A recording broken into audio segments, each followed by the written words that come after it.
jackets. That sucks. Lesbians. I like that in a woman. And every other kind of deviant. I love paying for sex. This moral decay weakens our resistance to Dude. the onslaught of the communist masters of deceit. We're a bunch of scumbags. These abnormalities are corrupting the minds and the hearts of our children. Jackass.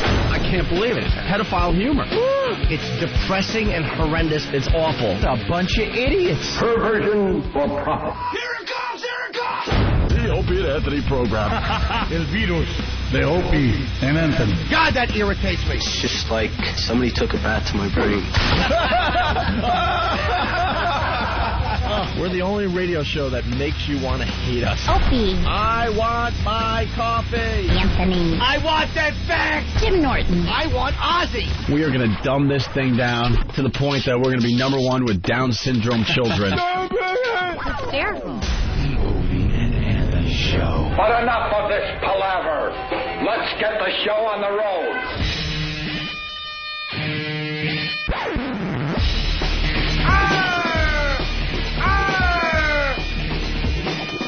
Okay, terrific. Dylan! Quiet. You're a phony. Hey, this guy's a great big phony. Stop whining. You're a great big phony. You know Stop that? whining. That's right. You're a big fat phony. Stop it!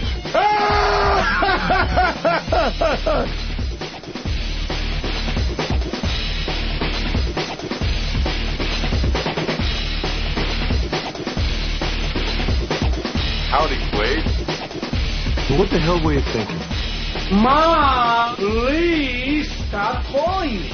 You son of a bitch. Mom! I'm not the Lord. I have to do this now. I'm a cop, you idiot. You're idiot.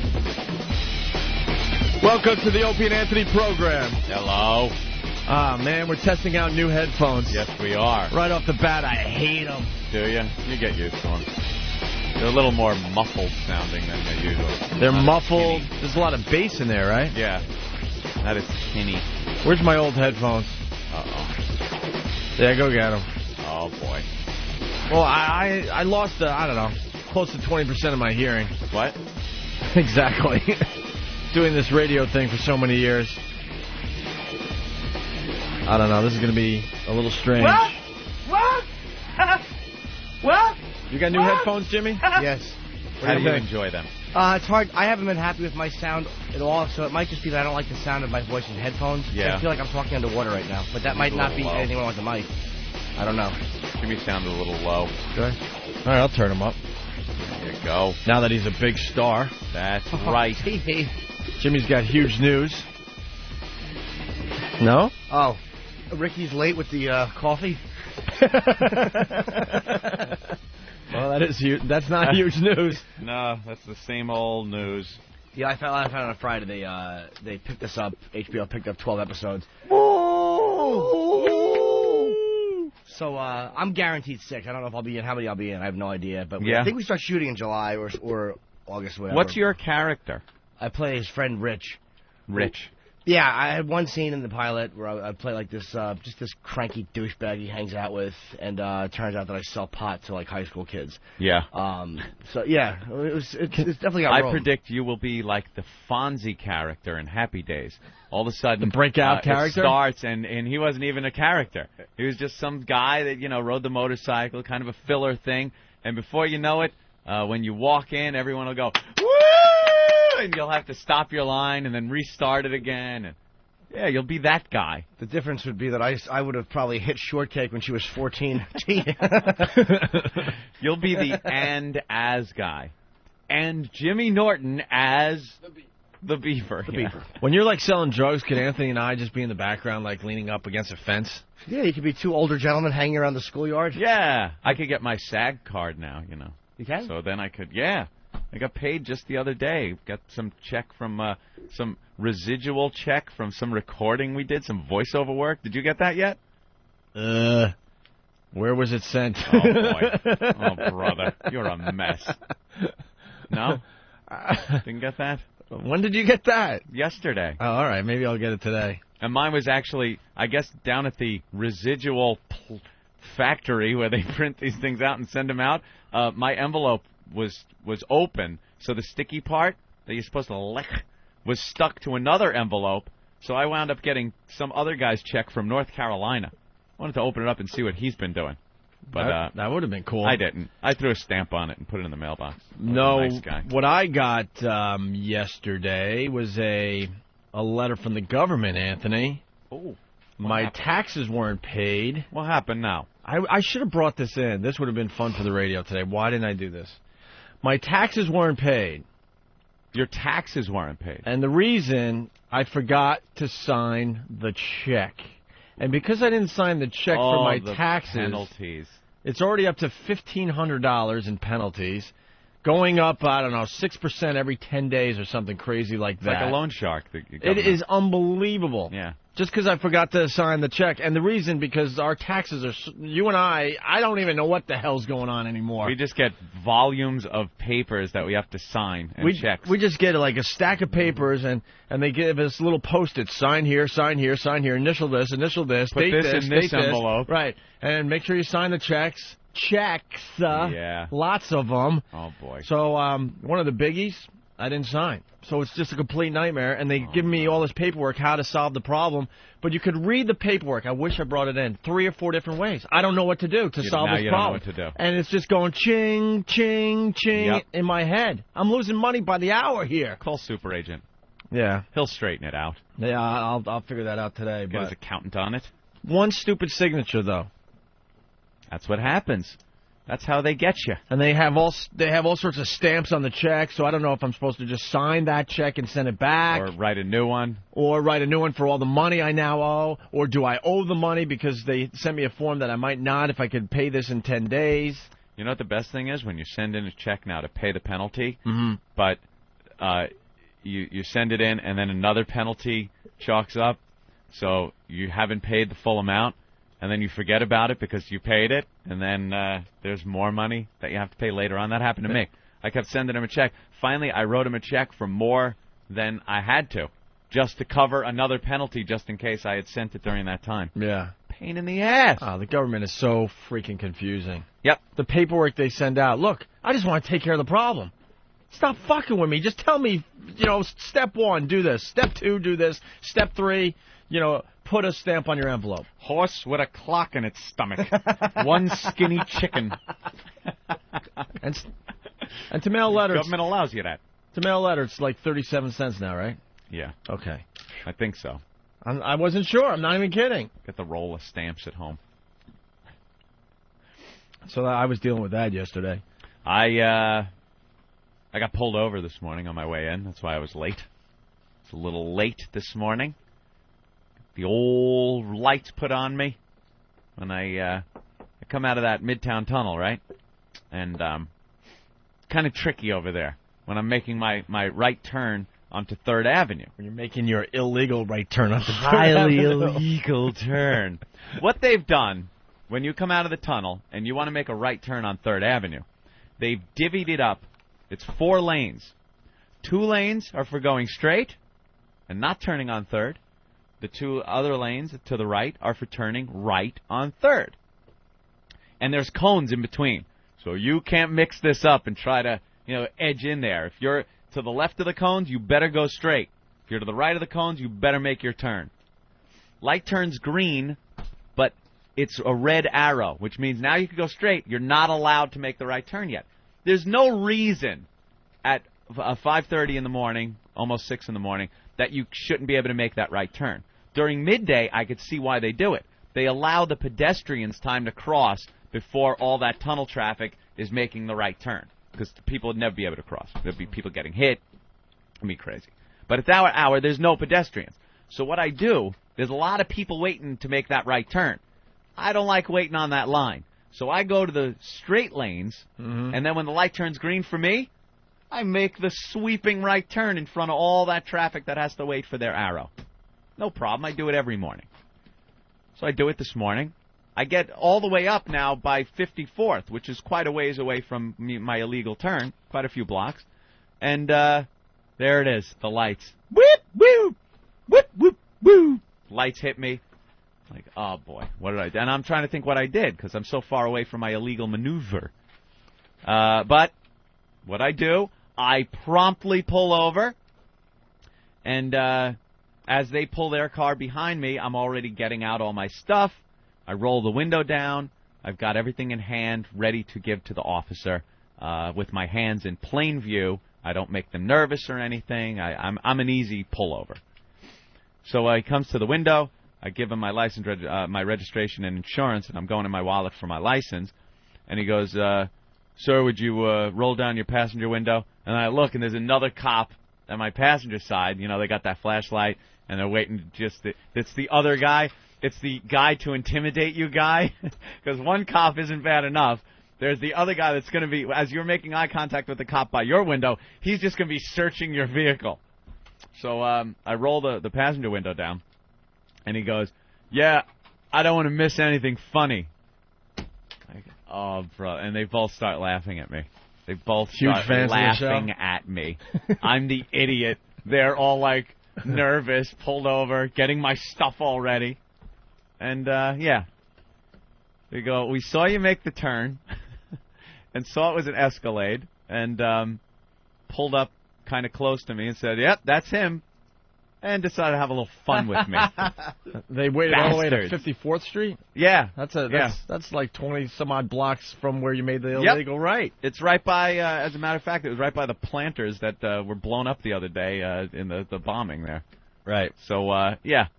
So that was my fun this morning. That was my little shot of adrenaline. It would have been great if they had a little baggie of weed and went and just dropped it in the passenger seat. Wow, and went, look what we got here. Hey, Anthony, looks like you got a taillight out.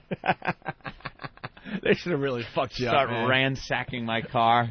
I want to do the back, big bag of cocaine under the seat. I want to encourage the NYPD, if you're really fans of this show, next time you see Anthony, really F him up. Stop it. It's all cute. You guys have done this with Anthony over the years where you... How many times have you been pulled over by a fan and they just mess with you for a while? I've been pulled over a few times. All right, the next time, guys, you got to really, really make it look good. Knock out a taillight. No. Pull him out of the vehicle. Start beating me on the sidewalk. Tune him. I'll check up. Sorry, I was going to say tune him up a little bit. No tune-ups. Leave me alone. They're a little too cute with the fake pullovers with you. They got me this time, though. The guy that came to the window was all business.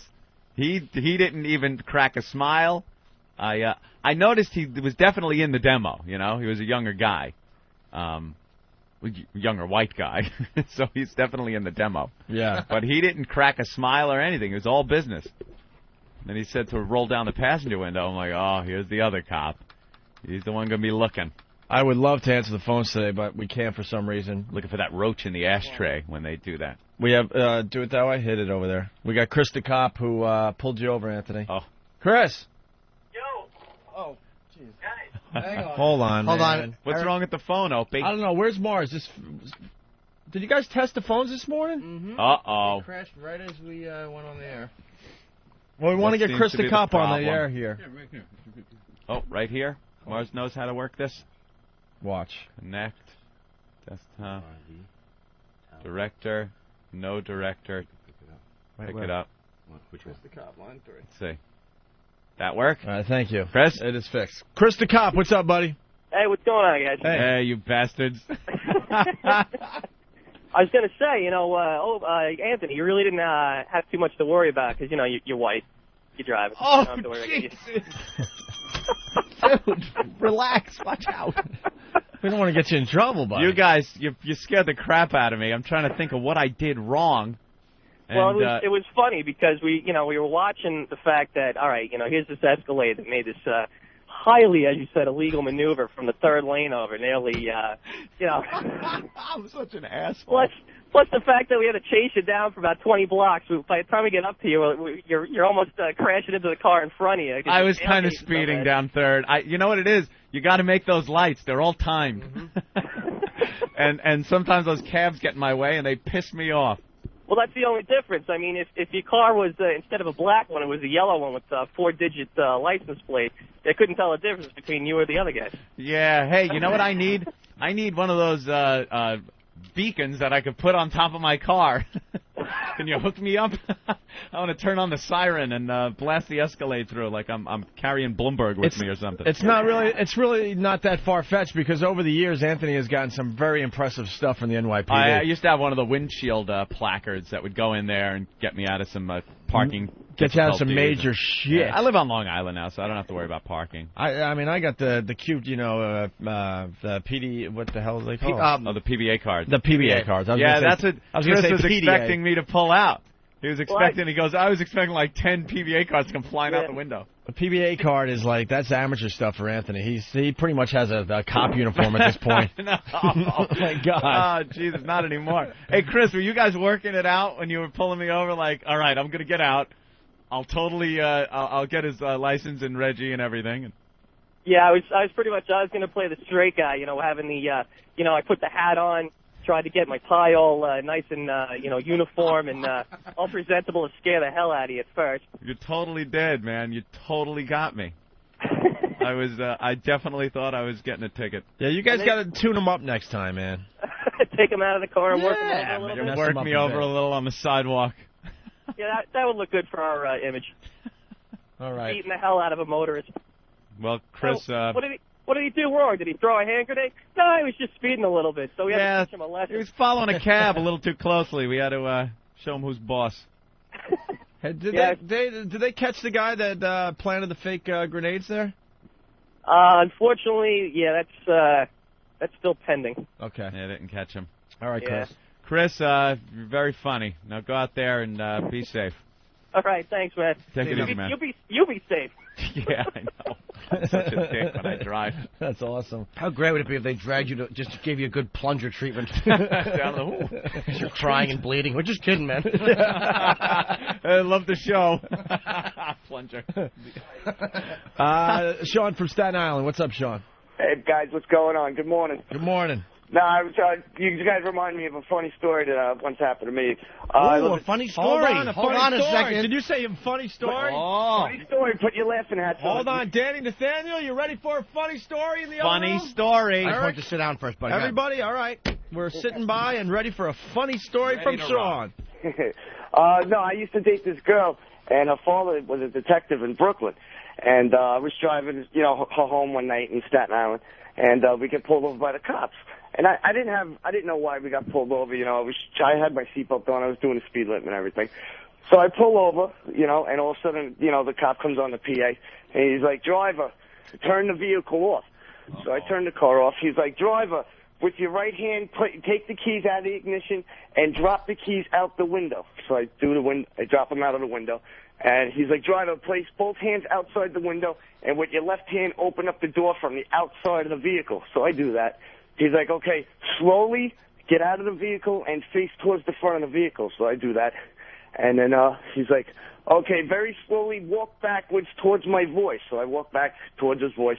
I get to the back of the car. He's like, "Okay, now get down on your knees and lay flat on the ground with your hands spread out." So I do that.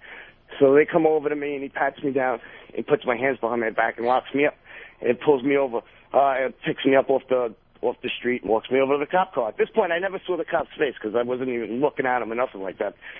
So he sits me on the front of the car, and I turn around. It's my girlfriend's father, just scaring the hell out of me. Oh, come on. I was so scared when he did that, man.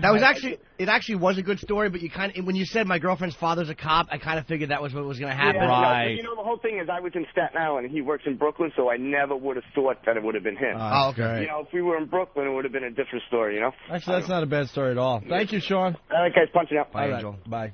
All right, we're going to take an early break today because we're going to do something a little different.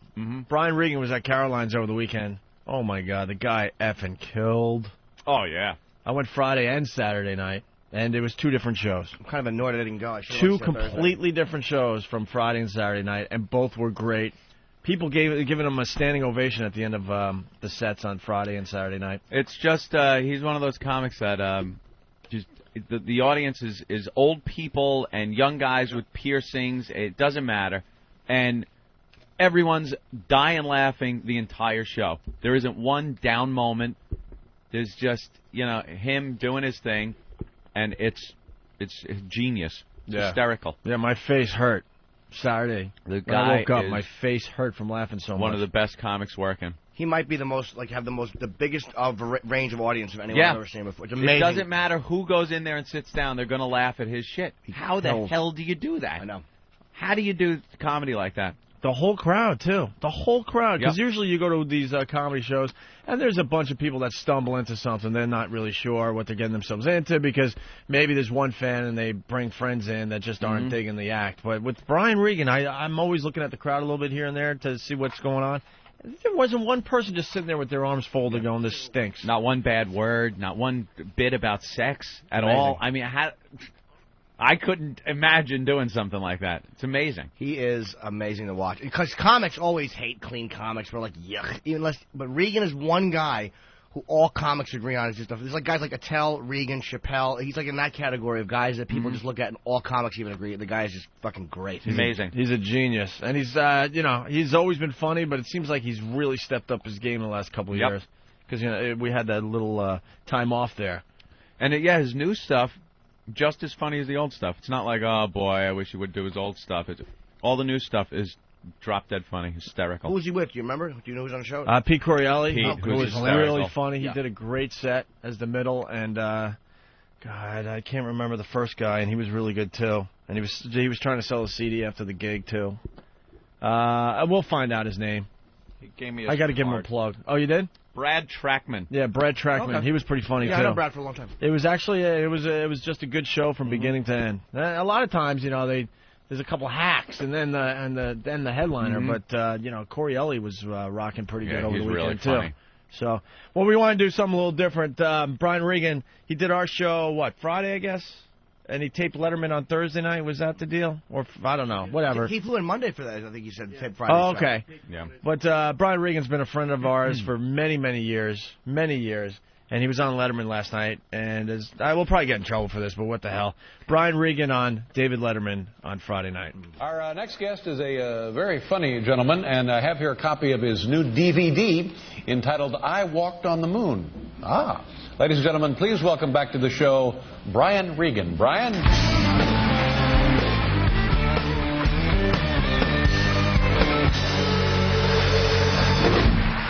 Thank you. Thank you very much. Wow, you guys sound great. I'm feeling good. I just had my annual physical with my doctor, and I was nervous going because my cholesterol. I knew it was going to be high because last year it was high, and I hadn't done anything different. What are the odds your cholesterol is going to plummet for no reason? Come on, 200, come on! 337, how can that be? I had Burger King coupons in my pocket. It's inexplicable. So I was nervous going, and I realized that's the only time as an adult that I feel like a little kid. Is when I go to the doctor. You didn't do what I told you, did you? No, I didn't. What should you have done? I should have listened when you were talking to me. What are you going to do from now on? Pay attention when you say things. When are you going to start? I'm going to start right now. Tall doctor. First thing he said when he walked into the office, hey, Brian, you should probably drop a couple pounds. Oh, hey, how are you? How have you been? Only your doctor has carte blanche on insults. He just pummels you with insults, and you pay him for all the insults on the way out. Well, you should lose some weight, and those moles are looking pretty weird. All right, how much for that, Doc? When can we get together again? Big fat mole man walking out of your office. Thanks for the confidence boost. I'm off to the Macy's Day Parade. Grab a rope. What does he care? Thanks. I do. But he does care, because doctors are good people, man. That's why they avoid the word pain. They don't want to scare anybody, so they don't use the word pain. Doctors will tell you all about pressure. If a doctor tells you you're about to feel some pressure, buckle up. In a moment, you're going to feel a little bit of pressure. Hey, that pressure hurt like hell! All pain involves pressure. You could be swinging a 2x4 at your head. In a moment, you're going to feel a little bit of pressure. Hey, bring it on. I'm good under pressure. I like pressure situations. Hey, thanks. Thank you. So I told my doctor that I get heartburn sometimes. So he goes and gets me a list of things that cause heartburn. I'm looking at the list and I'm like, I already know this. I know how to get it. That's like going into the hospital with a cannonball wound and they show you a list. Here's how you get cannonball wounds. I have a cannonball wound. It's gaping. Do you have a tube of cannonball wound ointment?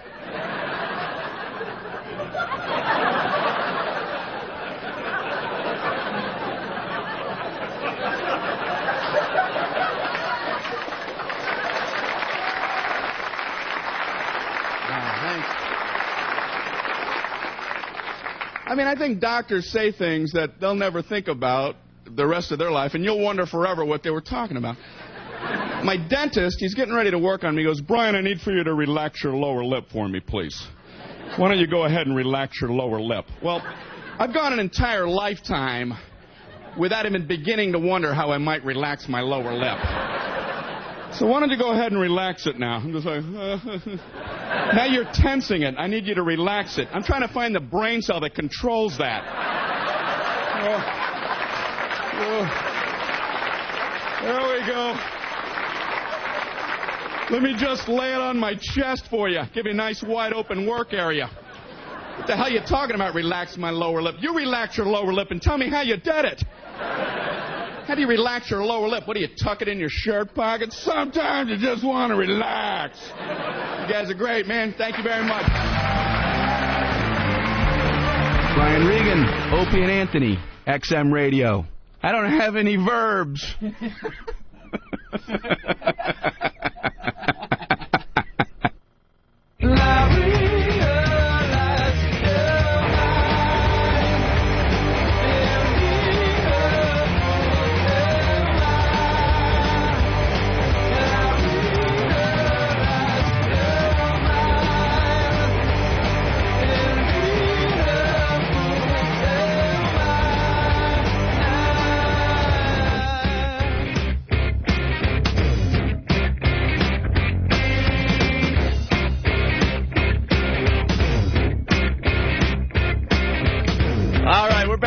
And Anthony program. There were a couple of tools at the Regan show. Yeah. The second show. I stayed for both shows on Friday. And first show, the audience was great.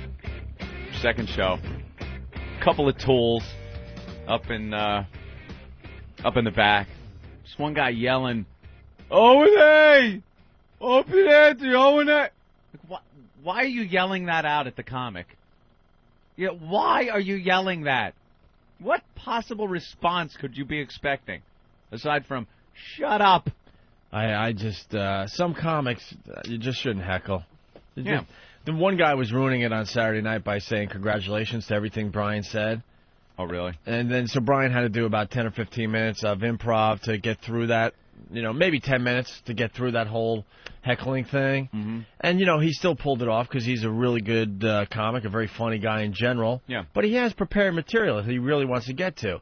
And it's kind of like, I was describing this to someone over the weekend, it's kind of like going to see Zeppelin, and all of a sudden Zeppelin is not allowed to do any of their songs, but they're going to still give you a good show because they're just great musicians, you know what I mean? But they're just going to jam. But you still want to hear Going to California and, what have you. Uh-huh. And that's what's so frustrating, because even though he pulled it off and did a great job, that was probably 5 to 10 minutes of, time that he could have done one of his brilliant bits. Mm-hmm. What's congratulations? Is that one of his old bits, or is that? Well, no, the guy, Brian goes, I have a new, baby, a toddler running around, and so the guy's like, congratulations, and it was funny. So Brian's like, oh, thank you, whatever. But then everything that Brian said like that, the guy had to say congratulations. Just another guy who wants to be funny. It's awful. Man. It's awful. How you don't just like carry a gun with you and shoot them in the head. They're the hard ones to deal with because you want to smash them, but you know like that they're just having fun and they're trying to be funny and they're not trying to mess you up. Those are the hard ones because it's easier when someone's just heckling you than when you can just attack them and hopefully him and his awful party leave. Right. But when they're just chiming in, trying to be like, they're looking at their dates. Look at me. Yeah. And Brian is so accommodating that instead of pretty much yelling at the guy to shut the fuck up, I got cool stuff here for you, he goes with it. Because he doesn't want to offend anybody, but it gets frustrating for everybody else that goes and knows the comic and knows that he has just a ton of material that he could pick from, and instead he's doing a little improv for everybody. Yeah, there are certain comics like Voss that just eat that shit up. Yeah, somebody yells something from the crowd, and Voss will turn around and just make him look stupid, and it'll be hysterically funny. Well, it's called crowd work. Brian doesn't really do crowd work. No, he's got a lot of really, really funny bits that some of them are 10, 15 minutes long that everybody wants to hear, and they don't want to hear the heckler guy. Ugh, right, shut up. Exactly. Nothing worse. It's just irritating when you they want to be funny guys. Someone told them they're funny. They secretly resent you for being up there. Right. And getting the attention that they're not getting. Their chick is laughing at stuff you're saying, and he's looking all pissed. It's amazing to watch sometimes, even from the stage in the cellar where it's really small. You can see how people will react at times. They get resentful that you're up there. And you can tell usually a tone when someone's heckling you. Like, yeah. But it's the eyes. There's a confrontation there. It's not... Really? Sometimes they're trying to be funny, but you know what they want to do is derail you. Because they're sabotaging his head scumbags. Is the level of your foot. You could just walk over and punt his skull. That'd be great. Not for the cellar, though. It's the same height pretty much as the thing. But if on Caroline, you give him a good boot right in the... Good, just boot him right in the head. Nick DiPaolo would. He punched a heckler in the face. Years ago, he came in the cellar with a broken hand. I'm like, what happened? He goes, I punched a heckler. Nick is an animal. An animal he really is. He is just an angry Boston animal. That's awesome. Just before the show... we were walking into the studio, and I was asking Jimmy how his weekend was and stuff, and he goes, I had a massage last night. You would love her. Which means that's code for she doesn't do anything sexual. Oh, really? Because we have the different ways of looking at massages. I actually go for legitimate massages, just to mellow out and, whatever, get some stress out. And Jimmy can't be bothered with that. If a girl's not, whacking him by the end of it, it's a waste of time. I go to get something else out. Something more tangible. But I did think of you. I was on a certain place looking for masseuses, and I knew it was a legit massage. A lot of them post like are therapeutic. And I'm like, let me go because it seemed like reasonable. I called her and she was nice, but she sounded a little older. Oh yeah. And I get there and it's like after my set, and it's like 11 o'clock. 11:15 I show up. Cause she runs a chiropractor's office, which should have told me. They usually don't whack you off. There's like degrees on the wall. Yeah, degrees on the wall. She opens the door for the thing, and she's 50. She's wearing a black blouse and black, like, lady slacks. Oh. I'm like, ugh. Why didn't you just turn away at that point? I knocked on one door, but it was a couple of doors down, so I called her, and she opened the door and looked out, and I almost ran. I was like, I should just turn around and just act like I'm just going away. Yeah, but I'm like, be a person, get the massage. So I go in there. Her other client is still in there with her. Ugh. And, they're having a chat. This is awful. Creepy. When you want to lust and you want to be a pig, you want to be alone with the lady. And this guy's talking. He's like, oh, my back feels better. She has him walking around the office. She's like, put your arms above your head. He's like, all right. He's putting his arms above his head. And then he's like, you got to talk to my fiance. He calls his fiance, and this lady is like, I want to have a cigarette. So she opens the main door. She's smoking a Kent. A Kent cigarette. A Kent. Who smokes Kent? And no one under 48. Whoa. I'm standing there holding the door open. She's smoking a Kent, talking to this awful woman while this guy just kind of stands there and smiles at this whole experience.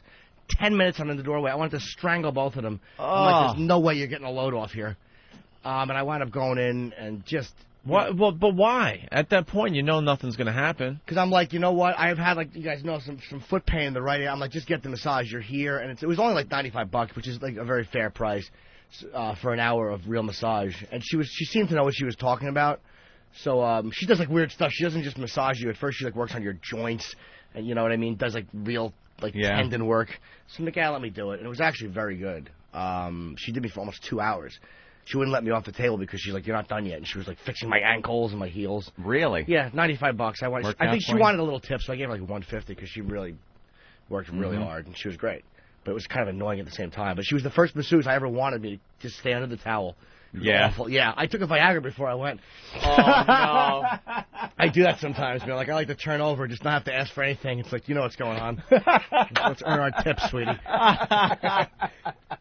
So were you rocking? Well, my When nose, you turned over? No, my nose was really stuffed. That happened sometimes. I took a half of a 50, so that's 25 milligrams, and I'm laying on my stomach, and it was still like a wilted wet mushroom. I was so not in a sexual vibe. When she showed me the towels, I'm like, good, I don't want to be naked. I didn't want to even have anything, and she was completely legit, yeah. But it was weird getting a real massage. It was like, this is how, if I'm going to get massaged, this is who has to do it.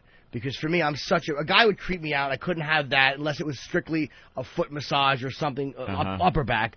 And a woman, I can't do it because I'm a complete filth ball. Sure. This is who has to do it. She has to be 50. Smoking Kents. I went to pee at one point because I had to whiz like an hour into it. And she goes out and she has a Kent again. She comes in. She smells like smoke. Reeking of Kent. Yeah, but she was still really good though, man. She gave a very good massage. And she like made sure she was bending she had her knee on my leg and she's stretching it. She said she's trying to lengthen my leg because my one leg is shorter than the other. That sounds like some kind of quackery. I completely agree, but it was still it was still good for massage purposes. Yeah. However, I don't feel any taller. Lengthen your leg. How about the one in the middle, lady? Yeah. That's the leg. I once went and got a massage. You just remind me of something because some of these people are kind of kooky. Oh yeah. And you know, getting a massage for stress relief, it really works for me, and I like it from time to time. All right. I went to this one lady once, and she wanted me to see golden lights. What? And so I'm trying to have an open mind because of it. You know, they're massaging you, but then they're pushing the pressure points or whatever. Yeah. So she would do like some kind of pressure point on my wrist, and then the other wrist, and then that was supposed to make me see some kind of golden light in my chest. And she would be over me going, all right, when you see the golden light, nod your head. So I'm like, I have my eyes closed, and I'm trying to have an open mind, like, all right, well, maybe I'll see some golden lights. Yeah, sure. And then it's like just way too long. Nothing is happening, obviously, and nothing is going to happen. And now I'm in a weird position. I'm like, do I tell her nothing's happening? Will she get all stressed out and freaked out? Do you lie? Like, of course I lied. Oh, no. Also, I'm nodding, and she's like, that's very good. Okay. And then she like was doing something with my forehead, and I don't know, like in the middle of my chest. She goes, do you see the golden light in the middle of your chest? And I'm like, I would wait just enough time. Yeah, like, when should I be seeing it? Probably now. I started counting in my head, 1 100, 2 100, 3 100. Golden light, nod, yes, very good. And then she wanted me to see a golden pyramid from my, I'm trying to remember all this, but from my like what forehead. What a bunch of kooks. Back down to my like shoulder blades and across to make a perfect pyramid. I'm like, yes, I see that. She's like, very good. I don't know. I forget. This was a few years back. They just want to make something more of what they do than what they do. Yeah. Just massage. There's no golden lights, you quack. You don't want to see that's golden? Squat over me and let me have it. There's the golden light. Give me asparagus breath. No golden light. Does anyone ever fess up to this lady? I don't know, but it put me in an uncomfortable situation. My shoulder blade hurts, you idiot. Right. Tell me about golden lights. Just rub. But there I am just nodding on the table. Yes, I see it. Yes. All right, good. You're almost healed. A couple more. She's probably like, look, another idiot that can't tell me I don't see it. Well, you want to shut them up and just have they move on and finish the massage properly. Because the actual massage, when they're working, it feels good and all, right? Yeah. But when they're doing this stupid like golden light crap, all they're doing is pushing pressure points, and you know the clock is ticking in your head. Like I got an hour massage, and she just wasted 10 minutes so I could see some stupid golden light. Yeah. It's an experience. We have to relax you. You have to shut your face. Yeah. Just get the kinks out of my lower back. Screw the freaking golden light. Rub, tug, get out. Oh yeah, this is the music they play. Are you seeing the usually golden with water lights? Playing? Do you see the golden lights? Let me rub here. I'm going to put my finger on your forehead and my thumb up your ass. You're probably going to see a bright white flash when I do this and feel a little pain. Is this Yanni? Yeah, see, Yanni. I know this crap. Oh, how do you know I this? wouldn't have known that was him if he was playing it on the console here. I'll tell you, this is from one of the coolest albums ever. Stop it. As far as this music goes, I gotta preface it. Why, this is on Houses of the Holy? Better be. This is from... You just said that. This is from an album called Keys to the Imagination. Oh. keys to the imagination. I'll tell you why. Most people should know this music, actually, because there's other tracks on here that ABC Sports, NBC Sports, CBS Sports, ESPN Sports, all use when they're doing like highlight reels and stuff, and intro and outros to some of their sports programming. Sounds like the background music of one of those rides you go on Epcot. The wonders of the world. Sit back and enjoy. Sponsored by Monsanto. Monsanto? Going back to 1968. My God. Wow. Your favorite comedy show done by Texaco, Ann? Mike from New Jersey. What's up, Mike? The Living Seas.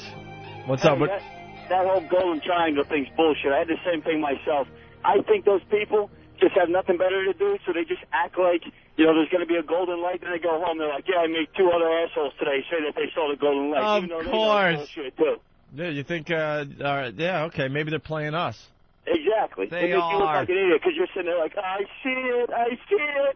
And they know it's not there. How about this? Oh, go ahead, Jim. No, I said the woman I went to last night, I would say, like, the whole stretching the leg thing, but the only thing that kind of impressed me about her is when I walked in, I mean, this guy didn't know me, I didn't know him. He put her on the phone with the fiancé, and he was telling me this fiancé is a surgeon. Or a doctor, and he's had some neck problems. And I listened to this woman smoking her Kent and talking about muscles in the neck and, like, the third and the fourth thing in the spine. And she was having, like, a real medical conversation with a surgeon. Yeah, about what was wrong with this guy. So she knew what she was doing. You think the guy, like, had to call the fiancé? Do you think something it was was one of going those on things there, where dude. it was like, look, you could go to the massage place, but you better have that bitch call me, and she better know her shit to make sure the guy isn't going to a Yankee Cranky place. I don't know if it was that direct, but I thought there was something weird. Like, he couldn't wait to put the... I think he's probably gotten caught doing something. Yeah. Or gotten caught cruising, and he still wants to go, and she's like, all right. And he was so proud that he actually got a legit one. He was like, here, talk to her, prove it. I don't know if she made him, but it Talk felt about like... muscles and shit. Yeah. There's a trust issue going on there between that guy I think and so, too. his woman. I was going to say that guy reminded me of something else, too. I was going to a dentist for a while. That was like one of these natural dentists. Didn't believe in like painkillers. What? I mean, he would do the Novocaine, but then I had some serious like tooth pain after the procedures and stuff, and he made me like chew down on roots and all sorts of crap instead How of about giving me Vicodin? Exactly. Instead of giving me legitimate medicine, he's like prescribing his weeds and his roots and his natural pills and it didn't work for shit. Get out of here. Give me the drugs. I'm like, that's all well and good, but you're a dentist. That's great. You're back in the 1800s. Right. Now, they've come up with some really good drugs for pain. Give them to me. I'm trying to remember, and I had them all in my medicine cabinet with all these weird names, and none of that crap worked. Of course it doesn't work. You need stuff that you swallow in a pill, and it goes to your brain and shuts down the pain receptors. Just shuts them off. Not roots. What's a root going to do? Chewing on a root like some savage. I think homeopathic stuff is great and natural stuff is great, but for immediate things, you got to go with Western medicine. For pain, you got to go with. I mean, if it's like a condition that can be worked out over time, I think that kind of stuff can work really well. I was watching a great thing last night about a guy who was injured in some CIA raid. He was a CIA guy, and he said that the natives had this awful burn stuff they put on. Yeah. It was like this cream, and this was in the Congo in the 60s, and they said the CIA tested it, and it was actually as good as the best stuff medicine had. So once in a while they hit it. Yeah, natural stuff works. Yeah. There's all snake grease and that kind of shit. Snake grease. But it's like you got pain, man. You got to take a pill. You got Of course you do. Well, I'm going to try the acupuncture next. That's Are you actually helpful. insane? I used to go for that. No, it's not bad. Why are you doing that? I'm just going to try it. For what? Have you seen that I'm not as intense, Anthony? If for a not even for a pain somewhere, for a stress thing? I don't know. I'm just going to go and for just like, I don't know, overall health and maybe to sleep better. And Really? And maybe, I don't have as much stress in my life, so maybe not for the stress anymore. Pins. Yeah, I'm going to give it a shot. What I've the done hell? it. It works. Yeah? I've done it. I got a guy I'll recommend for you that I used to go to in Chinatown. He's phenomenal. Of course, It's like regular doctors. A lot of them acknowledge acupuncture. Like they can't even ignore. Yeah. A lot of them are MDs. That Supposedly, do it. yeah, it's the real deal. Yeah. Western medicine is finally acknowledging that It's all there's very something there. vague on how it works. It's all very vague. I'll give you a full report. I'll be Some honest. specifics. I didn't to see the what's golden going lights. on. I wasn't gonna, come on the Golden air and make lights. believe I saw stupid golden lights. And I'm telling you, the root crap from the dentist didn't work. Yeah. So I'll give you a full report on the acupuncture Right. crap. When he would put needles in certain parts of me, I would get numb in other parts. Like when he was doing like whatever, like on the arm or whatever, he put them. They usually don't hurt either. It's like not even a teeny twinge, but I would feel like part of my right thigh get really. He was telling me that blood flow was happening, and the needle was nowhere near there. So I Really? felt, there was something weird going on. Huh. When they put them under your, occasionally you get one where the nail meets your skin, your fingernail. Are you kidding Oh, me? no. They stick one there? Only under, like, occasionally. It's very rare that you'll get them. That's a torture. It only hurts for a second. But there's like a couple of reasons because that's like a real jump start. Like once in a while you got to do that, but it's rare. Get out of here. Yeah, it was. For I real hear it's stuff. very relaxing. Is it? Well, for me, it's so hard to lay there and relax. Right where I your go- nail emerges from your finger. Yeah, it was either on the foot or the hand. I got a couple of those. Rare. I used to get like 3 in the head or 2 in the head. Didn't hurt. 1 in the middle of the head. Yeah. That golden light stuff is probably all based on certain real pressure points in acupuncture that these quacks take and think they can use their thumb to do something that, the Chinese have been doing it for 2,500 years. I mean, there's something to it. Yeah. I mean, they are pretty healthy, young-looking folks. Communists. Let's go to Corey. SD, is that South Dakota or San Diego? Yeah, or all dick. South Dakota? Yeah, South Dakota. Hey, that one of them roots that you're talking about, the echinacea root. Yeah. It grows down here along the White River, and it works. Hey, but it's got to be fresh. Oh, the echinacea? Yeah, you can't let it all dry out and get all scabby and shit. It don't work then. But Yeah. if you get it fresh while it's moist, you chew on that, and it numbs your whole mouth. I mean, right now. That's got to be good for when you're sick, too, right? Do you eat it when you're sick? Because echinacea is good for that stuff. Yeah, it's really good. And It works. right down here is one of the only places left in the world that it's growing on its own. All right. Thank you, Corey. Unless Pfizer's Yep. growing it. I don't want it. Jay in the city. That's it. What's going on, fellas? Something real. Hey, Jay. Hey, listen, I wanted to address Jimmy's leg problem. There actually is such a thing called a leg length discrepancy, and it usually is a result of what's called a functional scoliosis, which means you just have a compression on one side of your spine, and usually your hip shifts, and it makes your leg look like it's shorter, but it's actually not. It's just a shift of your pelvic aspect of it as it relates to your spine. That was actually what she was saying. She was talking about the pelvis has to be like a little loose, and she said a lot about the hip. That was exactly like what you're saying. It was almost like she was trying to stretch the muscle or whatever in the pelvis, the leg muscle a little bit, and just kind of relax it. I had the same thing from training in martial arts. Let me tell you, I had this girl sticking her elbow up my ass practically to break up my, the musculature where it relates. I saw for sure she was trying to just shove the table up there. I didn't want to turn around and say it. It was crazy, but it definitely works. You just got to go a few times to get that thing loosened up. She said everyone's got like a little leg discrepancy as far as like an eighth or a quarter of an inch of length, and I felt that my right leg's a little shorter. Easily. Which I felt it, like I could stand there straight, and I could feel that my left leg has to bend a little to accommodate my awful short right leg. But you don't limp when you walk around. Oh, no, it's not like a 2-foot difference, but it's like a... Anyhow, polio legit, kid. Jim. What's Watch that? out, guys. See you, man. Dude, that's how you should walk out on stage, like one leg shorter than the other. That would be hilarious. But it is, I can feel it. Right leg's all stiff and happy, and the left one's bending. Let's go to Philly. Hey, Joe. Opie, Anthony, Jimmy Norton. How you boys doing? We're, How do you do, Joe? We're just warming up, I guess, for today. Oh, this is, I don't know, you might remember me, Joe from Philly. I've hung out with you a couple times. Wow. Yes. What's going on, man? Oh, the Joe. What's up, Joe? Okay, well, I just wanted to let you have an idea who you're talking to. Yeah, what's going on? I get acupuncture all the time because I have that rheumatoid arthritis and that muscle problem shit. When I get my acupuncture, they'll put 3 needles in the gooch underneath my ball bag. Stop it. I swear to God, it's next time, Jimmy, if you go or when you go, ask the doctors about it. Not a lot of doctors in the No, on the I'm not taking needles to my taint, Joe. It doesn't hurt, though, does it? Not one bit. Dude, I'm petrified of needles, and getting acupuncture is the greatest thing I've ever done. Yeah, well, but getting the needles to the taint, what does that take care of? It's all connected, dude. There's a map. If you ask them to look for it, you can probably look it up on the website of like all these lines that run up and down the body and crazy shit. Yeah. And it's I don't know, dude. The whole body just feels. The best way to describe it is when somebody releases the air out of a tire. You know, when you push the stem, the needle. It just feels like shit's blowing out of the needle tip. Yeah, well, you know something? You should absolutely know what is affected by getting needles in your taint, because if the acupuncturist said, all right, I'm going to stick these needles here, wouldn't you ask, hey, what does that do? I don't know, man. You just kind of go with it, because I'm afraid of needles, so I just lay down, and close my eyes and try and fall asleep. Jesus Christ. All right, boys. You guys have a good day. Take it easy. All right, later, Joe. No way. No way am would I anyone taking needles stick to a my needle taint. into your taint No. without knowing absolutely why he's doing this.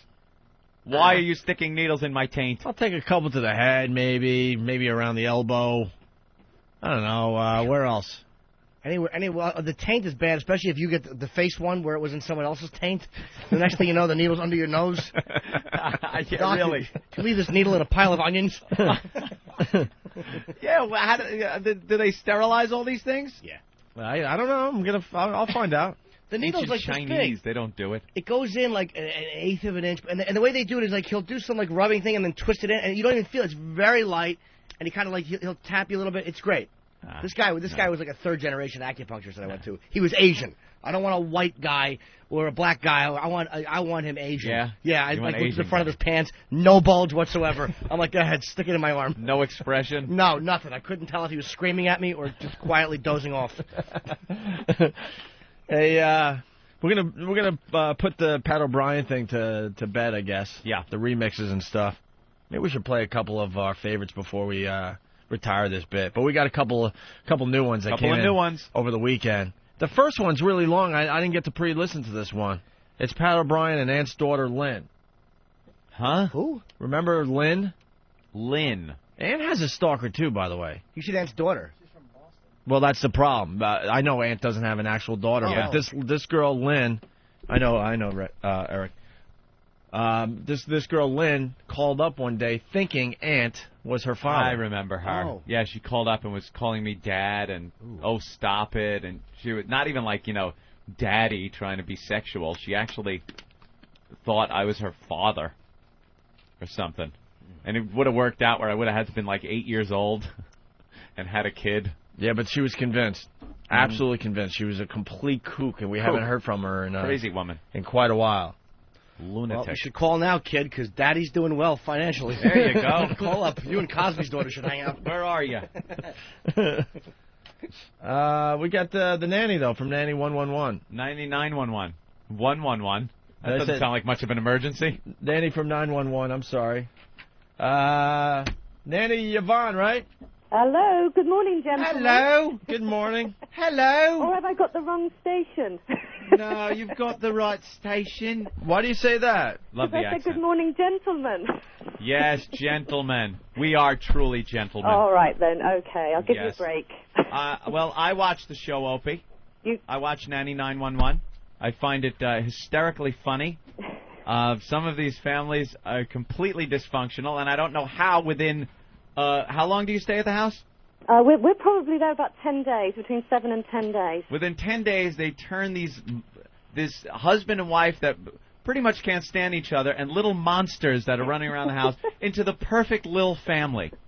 Isn't that lovely? It is lovely. I wish I could remember now. 'Cause I got to tell you, all of you nannies, it might sound like I'm a nanny racist, but you all look and sound alike.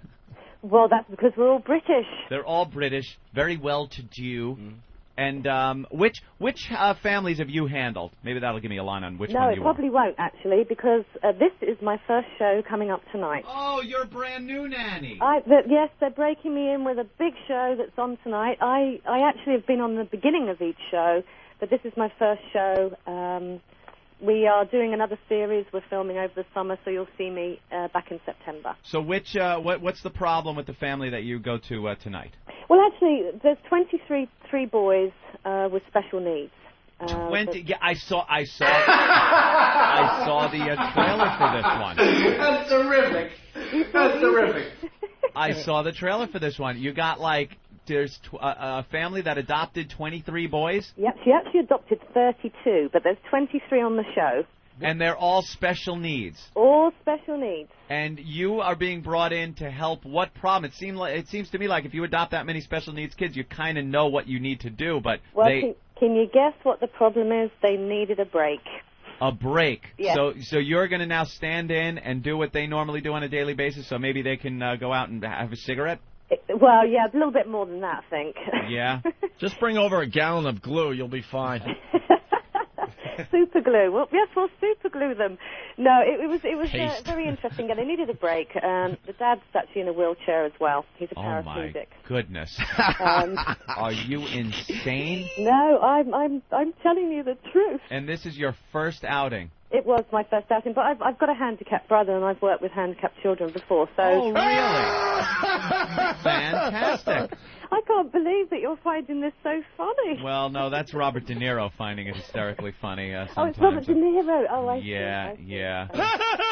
And that's Opie finding things hysterically funny. Well, are there any uncomfortable moments that we might find hysterically funny in tonight's episode? You'll have to watch. I dealt with dinner one night, and Dad, Jim, runs it like a tight ship. I don't think I had quite the sails on right. I mean, it was pretty busy, put it that way. But it was a lot of fun. So. I took some of the kids surfing. Hey, you took him surfing? I did. You're a surfing nanny? Well, I am now.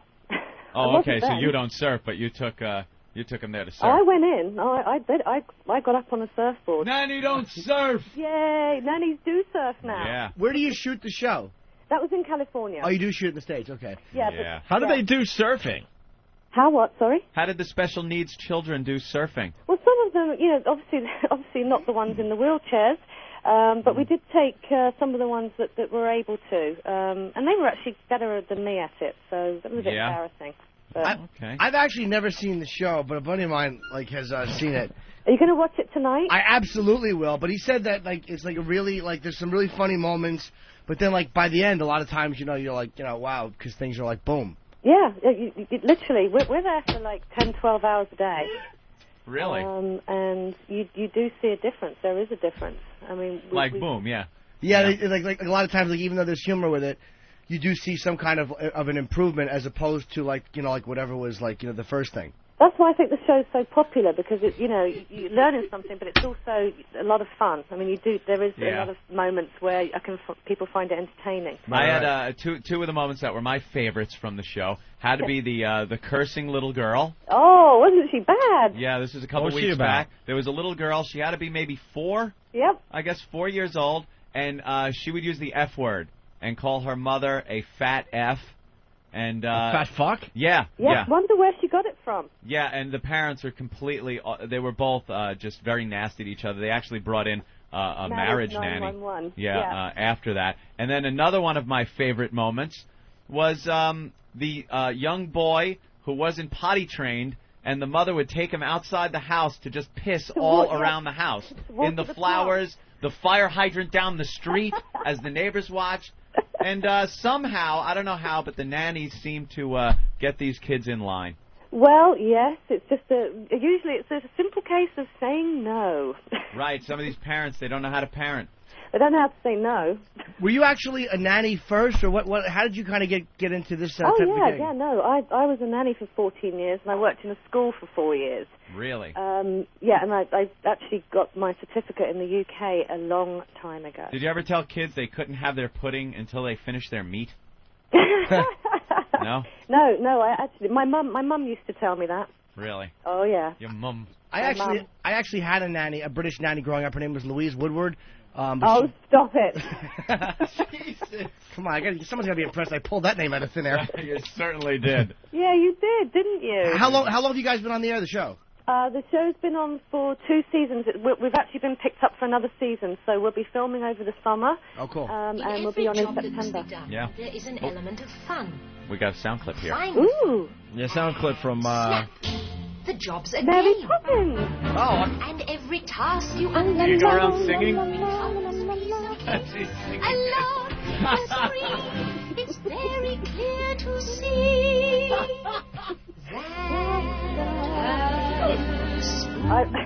I've done this in my time. You have, huh? I have. a lot of comparisons to.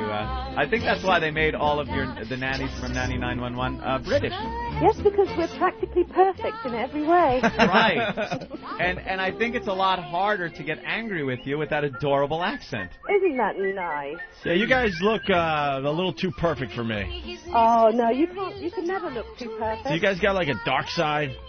A dark side? Yeah. I think everyone has a dark side, don't you? Yeah. Well, what's your dark side? Oh, I'm not telling that. No. Oh, because that would make too good for radio. Yeah, that's right. Hey, do you ever get mad at the kids you're working with? Like, I mean, it's got to be frustrating sometimes. It is frustrating sometimes, and obviously, if I said no, then it would be totally ridiculous. Yes, you can, but you remove yourself from the situation, or remove them from the situation. Hey, Nanny Yvonne, we got Kevin on Long Island. He has a question for you because he's got a few kids. Okay, Kevin. Kevin? Hey, how you doing? All right. Hi, Kevin. How are you? Hi, Nanny. What's your name, Nanny? Yvonne. Yvonne? Hi, nice to meet you. Listen, I got a daughter, and she's a real pain in the ass.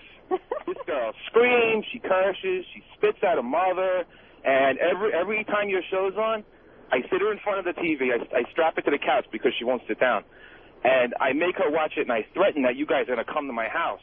Is that the right thing to do? Yeah, actually, I think really what you should do is look in the mirror. Look in the mirror? Yeah. Because I think that's probably where our problems are coming from. Oh. No. I was raised right. I don't want to hear that. Well, what are you doing wrong then, Kevin? I'm not doing anything wrong. It's my daughter. She's a bitch. Oh, come on now. Come on now. You're the parent. How old is she, Kevin? She's 7. She's a 7-year-old. She's 7, and you can't control your 7-year-old, Kevin. Oh, really, my God, no. I think we should have a school for unruly parents. I think Kevin should smack his kid. No, I do every once in a while. Keep good. in mind. That's Nanny good, Yvonne, Kevin. do you condone a little physical... Absolutely not with the children. Two No? consenting adults. Hey, my father gave me a couple whacks when I was a kid. I turned out fine. Yeah, well, we all got spanked growing up there, Yvonne. Well, my mother never had to do that. My mother had to just give me the evil eye and change the tone of her All voice. right. Thank you, Kevin. But don't you think a lot of these kids would behave better if you smacked them around a little bit? We all got, and I'm not even kidding, we all got spankings. I got the wooden spoon every so often. Whack right on my ass, and I didn't do whatever I was doing again. You know you can be arrested for that sort of thing. Now you can. Nowadays, I don't know, and it seems like they're getting more snotty children these days. Well, what's wrong with teaching them from an early age manners and respect? I mean, that just seems to be sadly lacking. Who has the time? A good smack takes care of it sometimes. I got work to do. I got smacked and thrown in my room, and then my parents went about their lives.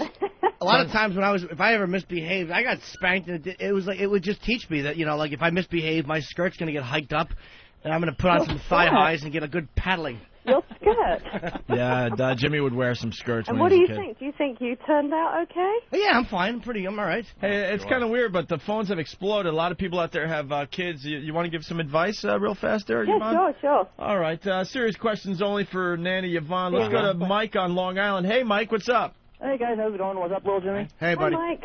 Nanny, I have a quick question. I have a little boy, and he plays this game called Monster Rain, where he Wait, Monster? Hold on, Monster Rain? Yeah, Monster Rain. I don't know where the hell he came up with that? this from. What is it? But what happens is he goes under the porch, and he yells Monster Rain, and all of a sudden they're doing some weird sexual thing. I don't know, Nanny. What would you do in this situation? Well, it sounds like he's really sort of mimicking his parent. I'm sure that he's learnt that from somewhere, and if I was you, I would just, I don't know what to say. I don't know. I don't know, guys. Do you think maybe it's possible he learned it from, like, television or the radio or something like that? All right, so, Mike, you got a young boy, is it? Yeah, he's about 4 years old, named Jimmy. Little Jimmy. Okay. All right, little Jimmy, and clouds are coming in or something, and he yells Monster Rain, goes under the porch with other little boys? I don't know what the hell, and they're making all sorts of weird noises, and heads are bobbing up and down. Nanny Yvonne, how would you handle some kind of inappropriate sexual behavior between kids? How do you approach that situation? That's a good question, Mike. Thank you. Is it healthy? Like Mike, Nanny 911. We'll come and sort it out. Is it healthy if you catch because my niece, if we caught her doing something like touching herself, you just point at the area and yell dirty, dirty, bad. That sounds like a good thing to do. Oh yeah, I can see why. Yeah, I can see why you're not on Nanny 911. Dirty. Shame. Let's go to. Oh my God. No, isn't it that What? you tell them they're going to go blind or something? Hold the phone. Hold the phone. I've been watching Nanny 911. I see the nannies show up at the door. Yes. And I gotta say, they're very good at their jobs, but they are a little what would be called matronly. Well, what do you want? I am now looking at Nanny Yvonne. I am looking at your picture on the website. You are very, very attractive. Very attractive. Are you sure you've got the right Yvonne? Oh, yes. It Oh, says yeah, we Nanny Yvonne. Are you blonde? I am. Wow. And I What are know you wearing it's now? not very polite to ask, but are you in your 20s? Oh, I think you must have the wrong Yvonne. She said 14 years she's been a nanny. She has to be in her 30s. 'cause No, she's and 14 4 years in a school. Well, you're thin, blonde, shoulder-length hair. Yeah, there was another Nanny Yvonne, which you may be confusing me with. I better not be. Well, I hope not. No, you're very, very, but there very was beautiful. there was another Nanny Yvonne, so you may be confusing me with her. Well, then I will blame MJ from Philly who sent me the link. All right, let's go to. We have a few more moments here with Nanny Yvonne All from right. Nanny 911. It's going to be a great episode tonight. What channel, by the way? if I could Yeah, ask? what channel there? It's Fox. I don't know what your local Oh, Fox. is. Okay. Fox. That's Channel 5 here in New York. Yes, oh, is it? Let's go to Rich in New York City. Rich, what's up? What's going on? Hey. Nanny. Hello, Rich. My wife Andrea and I, we have 5 children, and whenever they act up, she always threatens them with a bath, and seems to get them a little nervous and kind of straightens them up. But I was wondering if there's like anything that might be going on that I need to worry about. Sorry, I didn't hear what she threatened them with. A bath. A bath. Yeah. Wow, that doesn't sound healthy. His wife Andrea threatens him with a bath. The 5 kids. All 5 of them. Now, don't you think that's going to make the kids afraid of a bath? No, I think it'll make them cleaner. Really? They get very nervous. I'm not sure. I just Yeah, wanna know if no, there's don't anything worry. to I think look it'll out just for. make them cleaner. Don't worry. Oh, I nothing to think worry they about might there, equate huh? a bath with something bad. A bath with something bad? Like if she's punishing them with a bath. Oh, I see what you mean. Yeah, perhaps then they're going to equate something bad with a bath, and maybe have bad memories of a bath. Of a bath. Yeah, They we'll threaten them have with a any memories. shower then, and then you can always give them a bath. Nanny Yvonne doesn't think there's anything wrong with that there, No. Rich. Don't worry Yeah, about it. just let your wife Andrea. Let her give the kids a bath. All right, let's go to Scott in Modesto. Scott, Hey, O&A, how you guys doing today? how's All right, California Scott. today, Scott? Hey, Nanny Yvonne, I got a question for you. I'm married right now. I do not have any children, but I am about to have a nice little baby boy. Gonna name him Connor. But the problem that I got is that my wife is an overbearing, and pardon the lack of a better term, an overbearing cunt. I really don't feel like I should be able to smack the kids or anything else like that, but just being a new dad, what would you expect us to do just as a new baby is coming in line with such an overbearing bitch as a mother? Excuse my language. Have you heard of not procreating then? Well, I Have have you heard of a tried condom? that. I have tried that, but I know it's a bit late. Good suggestion. Bit late for a condom, I'm afraid, but Perhaps there's other things he can do. that's what you should have done. I think, should've done that. Nanny, I think maybe the boat has left the dock, though. Well, it has actually. It has now, hasn't it? Yeah, that's a problem, Scott. Well, deal with it in your own way, Scott. I'm sure you'll come up with a solution. Yeah, that's right. I'm trying to divorce her to get to this blonde girl that I've been banging for a while. She's pretty nice on there.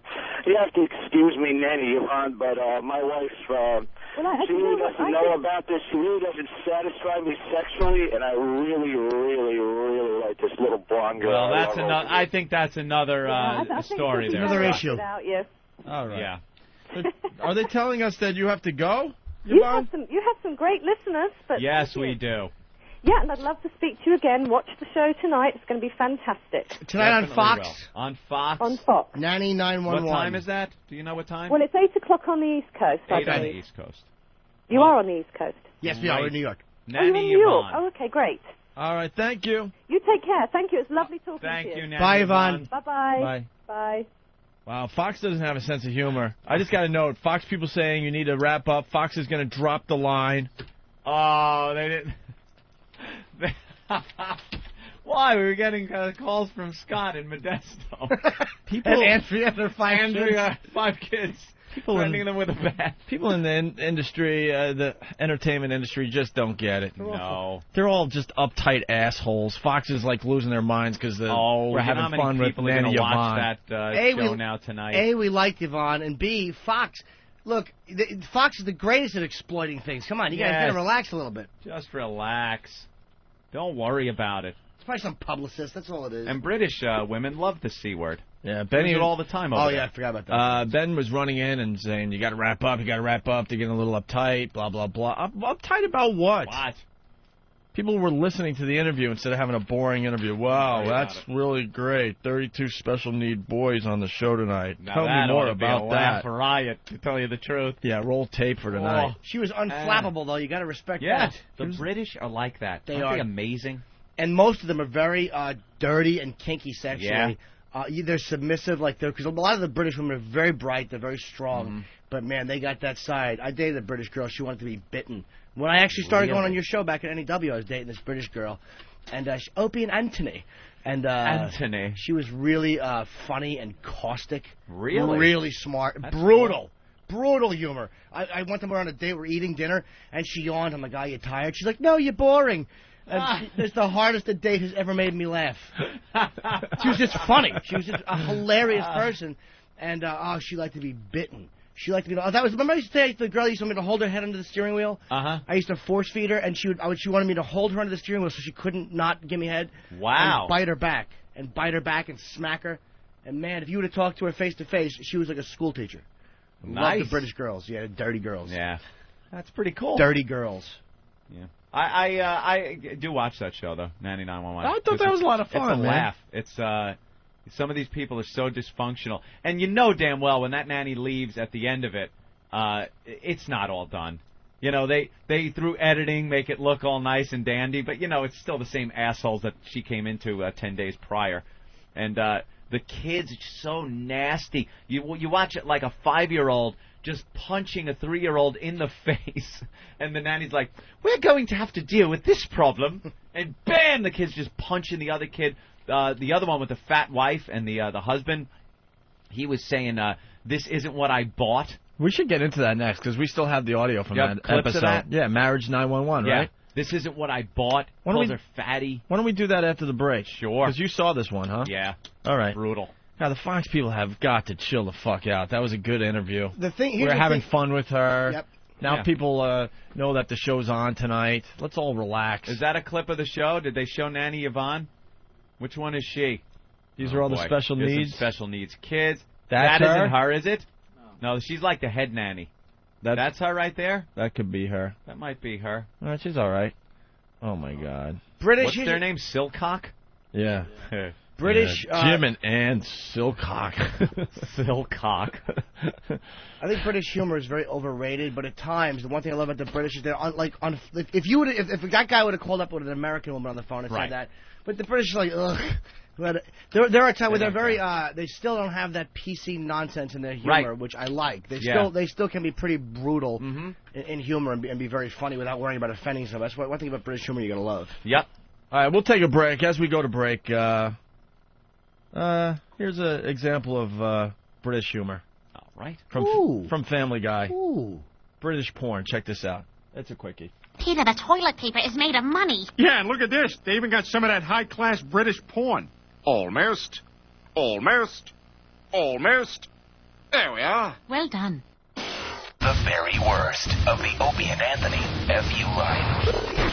You two sick bastards, I need you every morning like I need a fucking morning wood tip. Fuck you! I'm coming down there today to kick Master Paul right in the fucking nuts. So you tell him get ready. I'm coming. Hey, I want to give a big fuck you to Ben, you come-guzzling whore. Buy some new t-shirts. Yeah, how you doing? I'm out at the bar with my friends, and my friend Benny cold-boxed me in the lip. A big fuck you, Benny. You hit like a fucking bitch. Yay, yay. This is for the fucking math wizard tool from Jamaica Station. 150 times 7 is 1,200, you fucking puke. Get a calculator, bitch.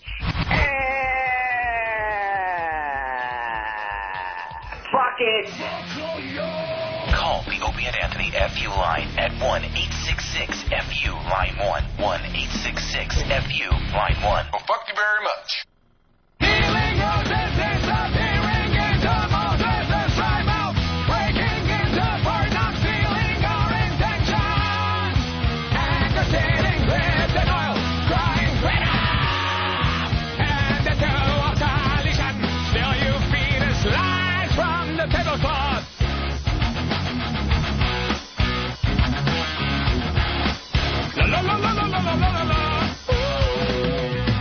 Everybody's going to the party, have a real good time.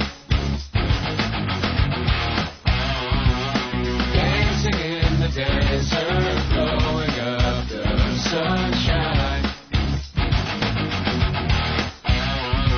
System of a Down. Is that the song they played on SNL? Yeah. BYOB, right? Oh, this is the one they cursed on, right? That's pretty good stuff. Everyone is up in arms because the F word made it on SNL again. Ooh. Who cares about the F word at this point? What's going to happen 12 o'clock on Saturday night? Artists are just doing it now to be edgy because it's like you can't curse on TV. Guarantee they're not cursing in the rehearsals. Yeah. I watched Metallica rehearse there when Brewer got them on years ago. They 30 times they play the song to make sure it's timed out right. Yeah. Everything they go over, so there's no shock. They're just doing it now to get their name out there. Yeah, well, it's it's getting some ink today, as they say. Some ink, some press. System of a Down. I guess it was the guitarist, right? At the end of that song, when they were performing it live, he said, "Fuck yeah." Ugh. Who cares? Fuck yeah. Even 5-year-olds are saying the F word. It's just a word. But no one's going to say anything about it at midnight. Just Saturday. in case you missed it, here it is from Saturday.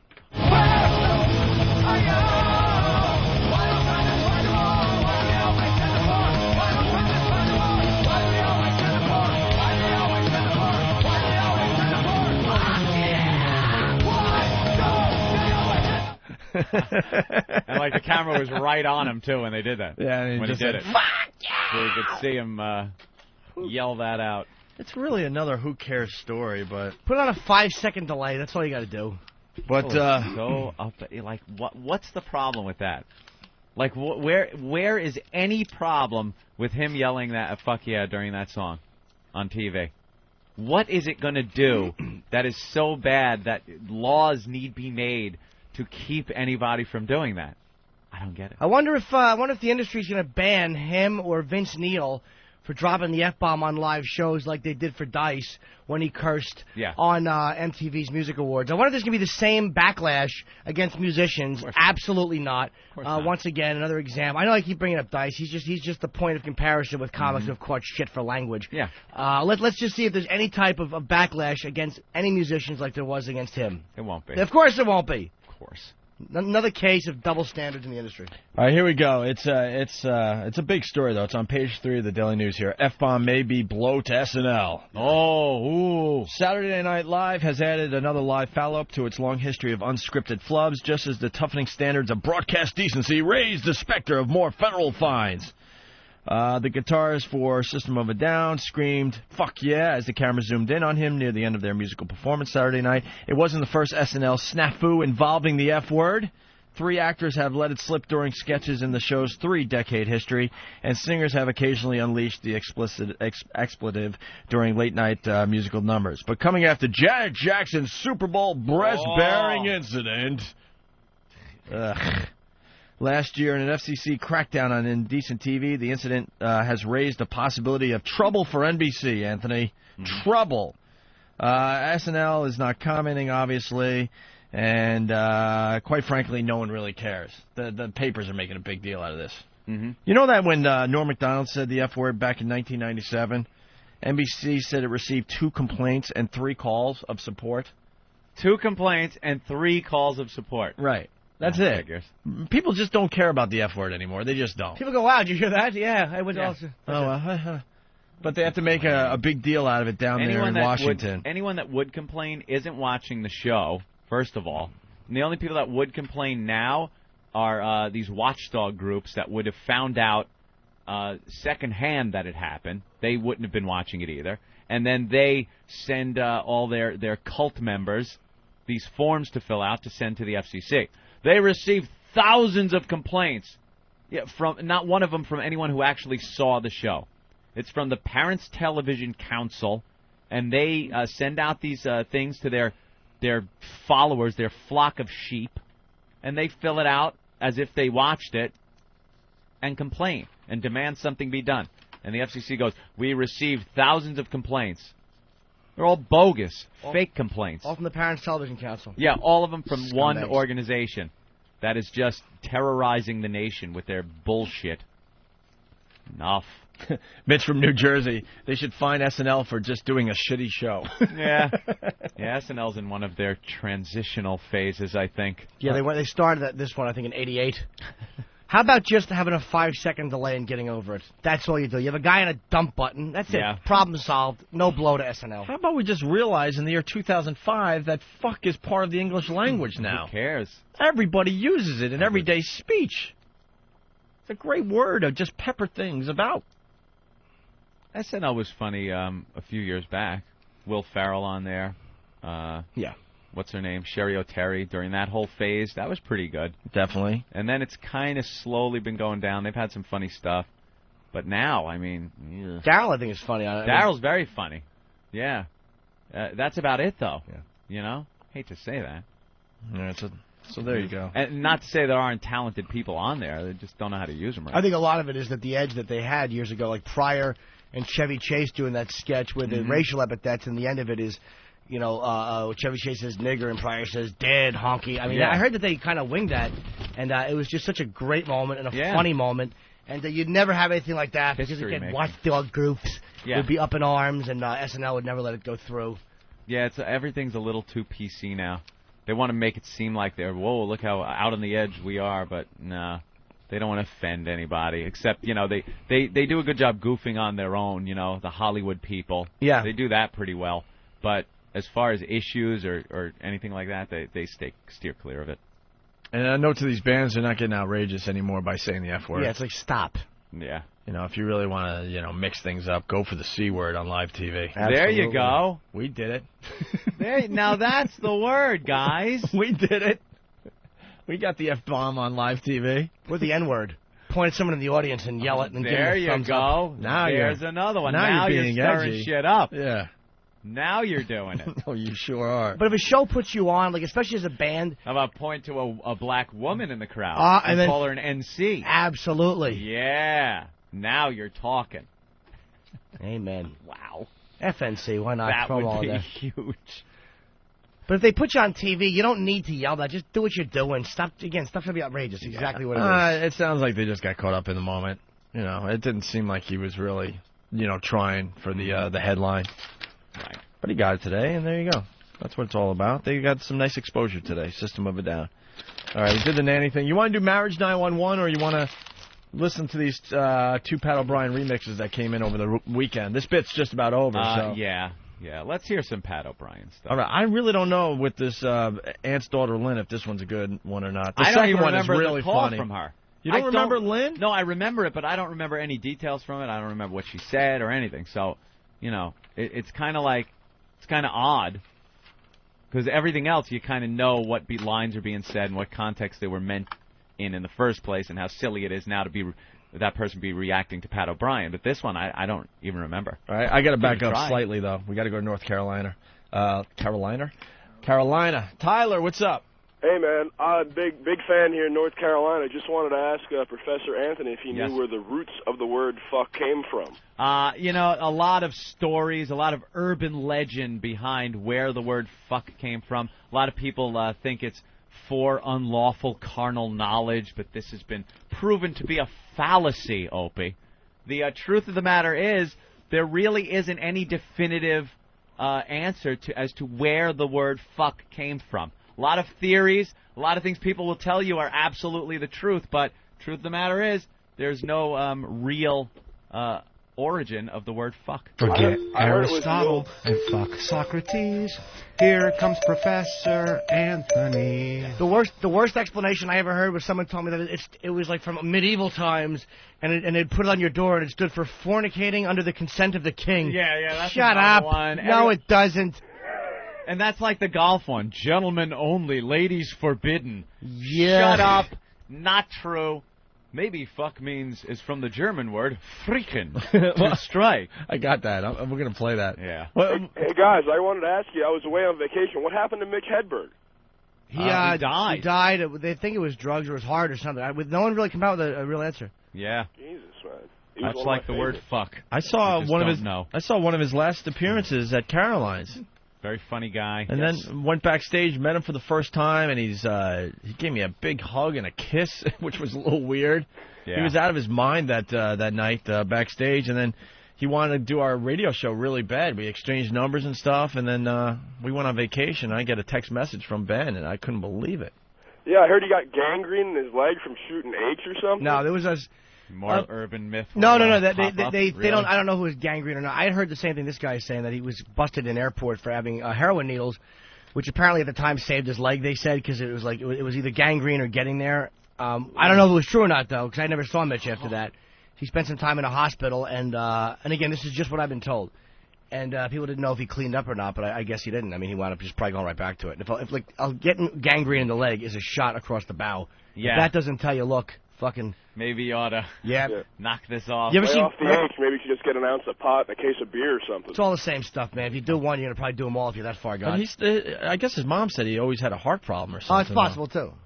Well, I just wanted to say I love you guys. I get everyone I know to buy the XM radios. I used to listen to you in Jersey, and I'm checking out. Thanks. Yeah, the virus is spreading slowly but surely every week, so thank you for that. Thank you, sir. Let's go to Aaron in New York. Aaron?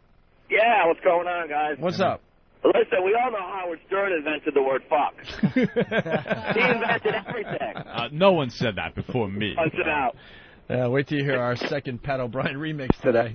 Scott on Long Island, what's up? Tell him, Fred. I said I fuck just want first. to say that all my in-laws are German, and I can definitely tell you that fuck comes from the word flicken in German, because that word is just ingrained in every sentence these people say. Yeah, and how does fuck come out of that, my friend? Well, flicken is the German word for you said it to strike or to do or things like that. And how did that turn into fuck?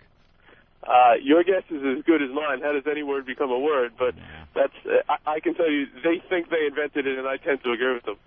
All right, thank you, sir. It probably does sound like some foreign word or something like that. Probably. Well, let's take a quick listen to this.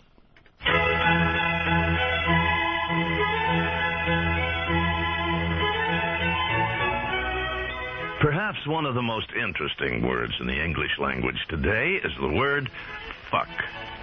Out of all of the English words that begin with the letter F, fuck is the only word that is referred to as the F word.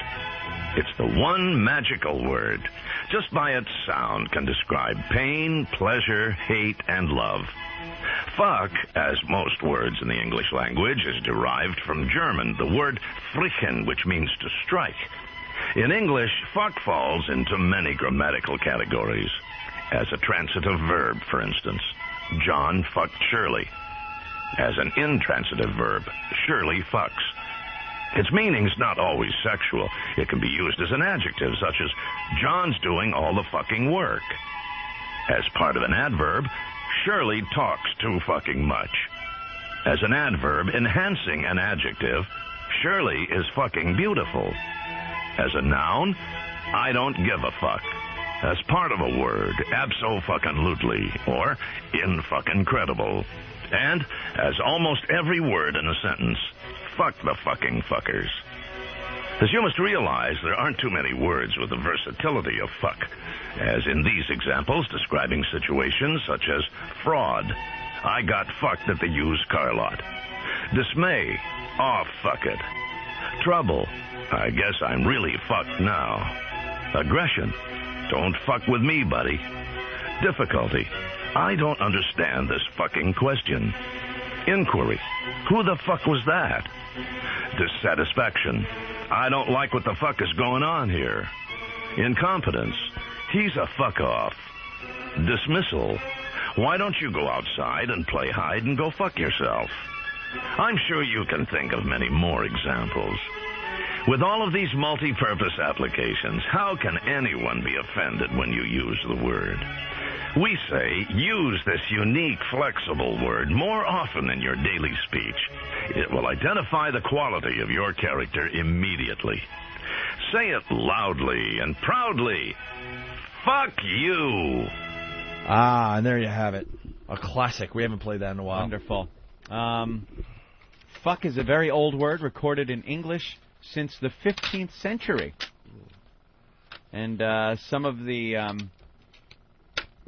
words that it is thought to come from: Dutch, fucking, meaning to thrust or copulate with; Norwegian dialect, fuka, to copulate; and the Swedish dialect, foka, to strike, push, copulate. I say one of those three. That's the risk I'll take. It means that the term's origin is likely Germanic, even though no one can as yet point to the precise word it came down to us from, out of all the possible candidates. So, no one actually knows. There's a few likelihoods, but any of the acronyms that people come up with are bullshit. All right. Fornication under consent of the king. Yuck. Forbidden under charter of the king. Oh, shut your faces. Carnal knowledge. You boobs. Fornication under Christ the king. Ah! Who got laid under the cross? That's awful. Who was that? Mary Magdalene was getting railed while he was crucified? You morons. Yeah, none of those are true. All right, we got another little something to play here. Fuck, fuck, fuck. Motherfuck, motherfuck, noise. 1, 2, 1, 2, 3, 4. Noise. Smoking weed, doing coke, drinking beers. Rolling fatties, smoking blunts. Who smokes the blunts? We smoke the blunts. Rolling blunts and smoking. Let me get a nickel bag. $15, little man. Put that shit in my hand. If that money doesn't show, then you owe me, oh. My jungle love, yeah. Oh, we oh. I think I wanna know ya. Yeah, what? Thank you, Eric. There you go. All right. I don't like that kind of language. You want to do the Pat O'Brien remixes? We got two more to play. Of course. And then we might put this one to bed unless something comes in overnight, all right? We've had a lot of fun with the Pat O'Brien sex tapes, Anthony. Of course we have. Now, this guy came up with one featuring Ant's daughter, Lynn. Yeah, Ant doesn't have a daughter, Lynn, but this woman that calls every once in a while from Massachusetts, her name's Lynn, obviously. She really believes that Anthony is her father. It is the creepiest thing. We haven't heard from her in a couple of years, ever since we got fired, I guess.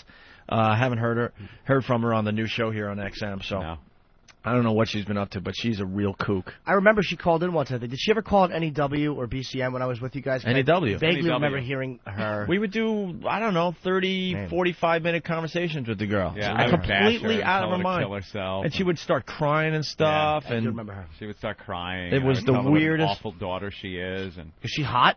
Get a picture of her, man. Maybe little Jimmy could work it and say, "I'll talk to Daddy for you." My son-in-law.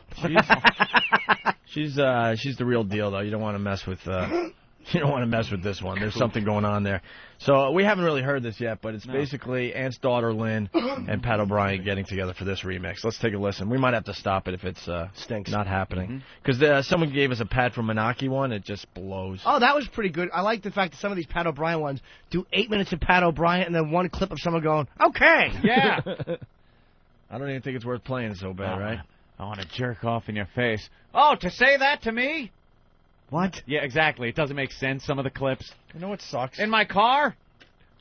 I know how this radio thing works. Now we have to play it. Got to play it. Because now we brought it to everyone's bad. attention. If we didn't bring it to their attention, they wouldn't know how bad this is. But now that we're telling people it's bad, we have to play it. Here's a bad example. I want to eat your pussy and I want to fuck you. Oh, no, you're at the door. Yeah, exactly. Yeah, that ties in vaguely. It doesn't Stupid. make sense. All right, we'll have to listen to this. Give it a listen, Ope. But here's the setup. We acknowledge that this one isn't that good. Stinks. Hawk, push it in. It's so bad that it wouldn't even queue up in the CD player. Who made this? Oh, Nanny Yvonne is going to be on Z100 in 5 minutes. Oh, we should tune in. I'm sure that'll be a similar interview. Of course. Let's see how wacky their interview is. Yeah. We ought to tune in. Well, we do the wacky radio bit Yeah. from time to time. We could do that this morning with Z100 here in New York City. We certainly could. Because I'm sure they're going to just get just as outrageous as we did. Now, the Nanny, you go to the house. Shut up. Where were you when I was growing up and needed someone? Zoo Crew laughter. They're all laughing, cackling, and the stupid token broad is trying to keep everyone in line. Oh, now, let me ask a question. You keep turning off your mic, Ant. I do? Oh, yeah. I got I think. over here. Maybe I do. Oh, okay. Yeah? Do I sound okay on mic? Unfortunately, you do. That's on. There we go. Fuckface. I'm there now. Here we go. So, yeah, this is Pat O'Brien and Pat from Menarche. This is just awful. Yes? Do I know you? You're so fucking hot. I want to fucking suck your pussy. Watch you and Betsy eat each other. Suck my cock. I suck more than a black hole. Read off your face. Oh, wonderful. God, you're so fucking hot. I fucking want to just fucking make you crazy. That'll do it. Convince Betsy that you're into her. You know, watch you guys make out. I got bigger breasts than her. Let's just fucking have sex and fun, drugs. Fuck it. Eat. You want to get under me? Go crazy. Bye. Feel a little gay right now. Oh, but that was a really good editing job. Would you have two fucking cassette recorders across from each other? Awful. All right. You know, we could do 10, 15 minutes on how bad that is, but the Nanny is on Z100 right now, so let's listen in. And there's a wacky radio bit going It's a down. very long way, and it takes you a long way when you're an adult as well, and you learn it when you're a child. That and structure, you can see from watching the shows. Yes. There's a lack of it. But Nanny, Yvonne, these kids are monsters on some of these shows. They spit and they cuss. Yeah. They throw things at people. And then and the mothers and dads look like they want to jump off a cliff sometimes. I feel so sorry for them. I was telling the guys here in the room earlier that no offense to those who love kids or are having them, watching Nanny 911 is the best form of birth control that I've ever seen in my life. It really is. No offense, guys. He's kidding. I think that's hysterical. No, but, you know, as you... No, you don't! No offense to anyone who has kids. Cats are pretty tricky, too. Everyone that doesn't have children always say, you know, oh, I wouldn't do that, or, you know, I would do that differently, and my children will never be like that. But until you get them, you really don't know what you're going to encounter. Nanny, Yvonne, do you have children? I don't, actually. So I wonder if your kids would be like out-of-control brats. Your own kids to take care of other people's kids, I guess, is my thought. What I can tell you is that I've been with families for many, many years. One family I was with for 6 years. So I basically, and I had the children from day one. So I basically brought the children up while the parents, were working. So I think as long as you start the children off as you mean to go on, and you start at an early age, then wonders can happen. Miracles can happen. You know, one of the things that parents discuss all the time is the argument is whether you're supposed to be your kid's friend or you're supposed to be their parent. Yeah, absolutely. And a lot of people today want to be their kids' friends rather than their parents. Okay! You need to be a parent, and you need to be the one that's teaching them. And that's where the respect comes in. You know, if you've got a child swearing at you and spitting, and as you've seen in the show, there is absolutely no respect there. That's what I was going to say, Nanny. There's a prevalence there with the authority figure. Really, a lot of the times it seems like the kids are running You should never use the word prevalence on a radio show. Exactly, stupid. Absolutely. You know, I wasn't brought up that way. No idea. And most people don't bring their children up that way. But once you do, and once you give them the now name of the someone's got to house, come in with a joke. then you're in trouble. They've gone too long You without know that. what? Here in the room is our friend Danielle, who is how many months pregnant are you, Danielle? 6. She is 6 months pregnant. Congratulations, Kick her in the stomach. And Manny Yvonne, she doesn't look nervous, but as a parent is expecting their first Oh, child. God, here we go. What is, Advice you for the new told Belle- mom you hit to it with be. Belle for a second there. What is your number one piece of advice from day one with that child? Get a belt. It's basically manners and respect. Don't I trip on always- your stomach before the kid pops out.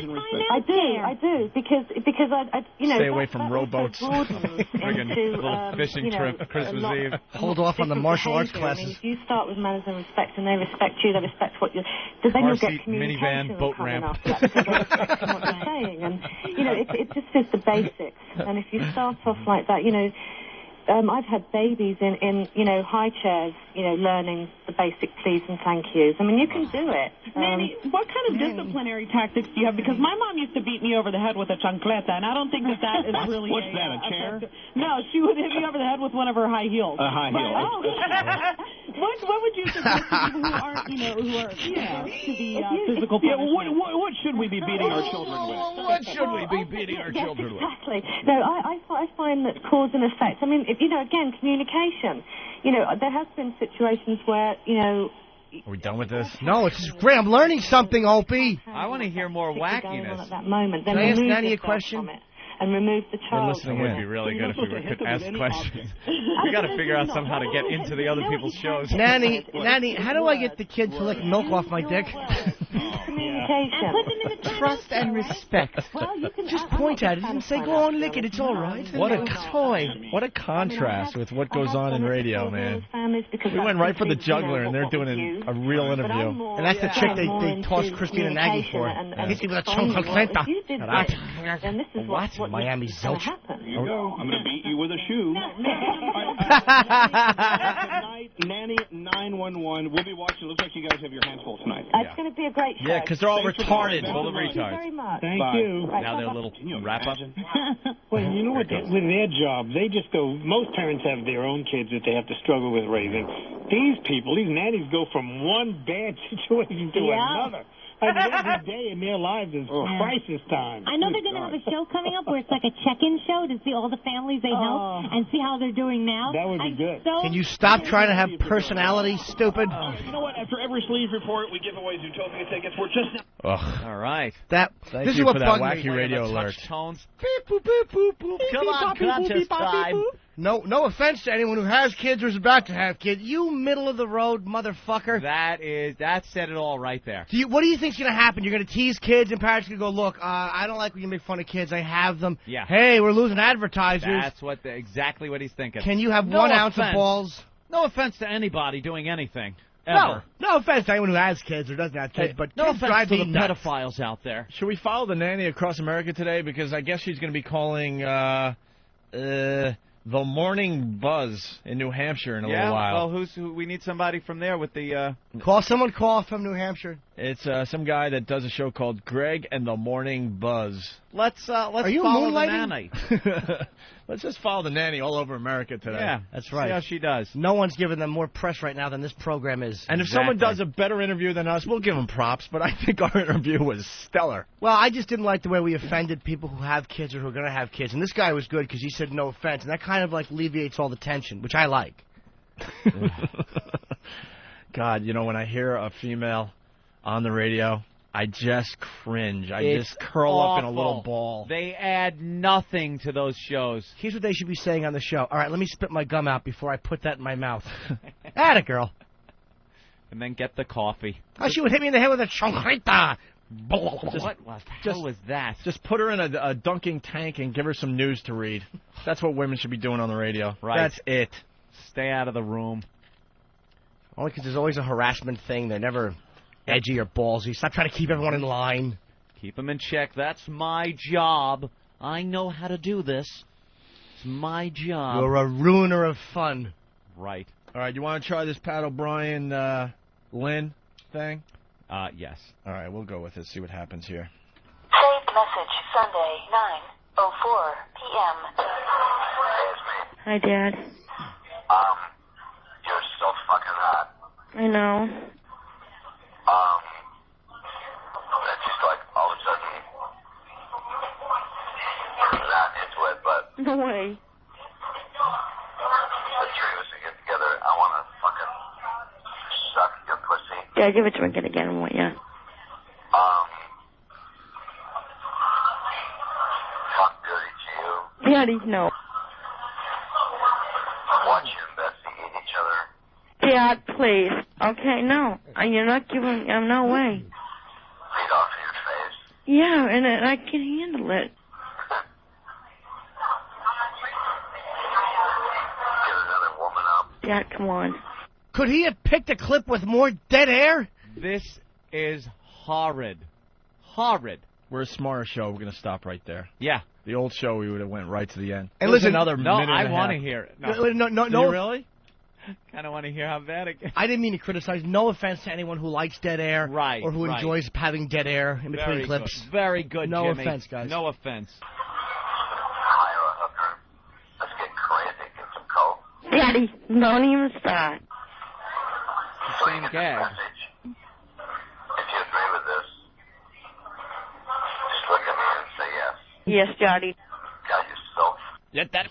Yeah, with all bad edits. Yes, Daddy. Yes, Daddy. What, did Rocco put this together? Yeah, dude.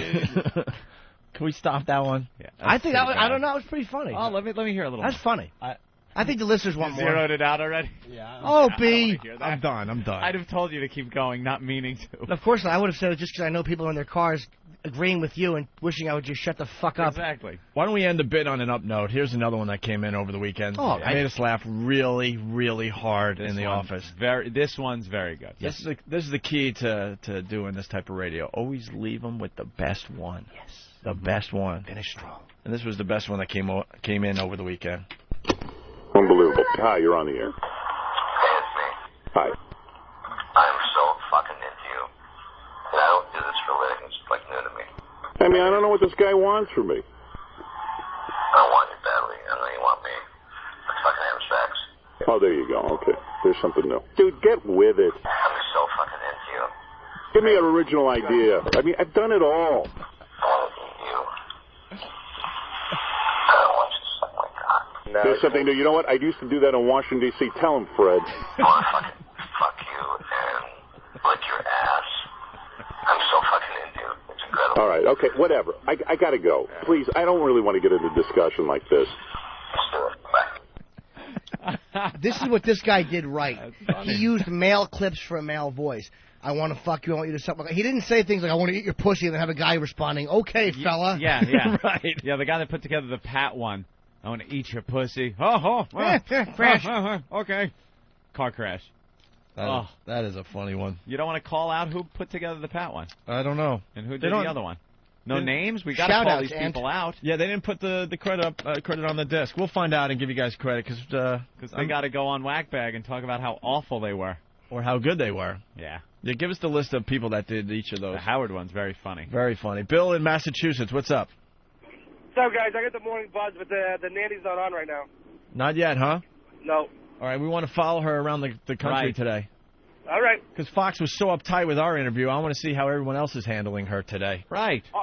This is a typical, they got 4 guys and a girl, and really like mom and pop radio show.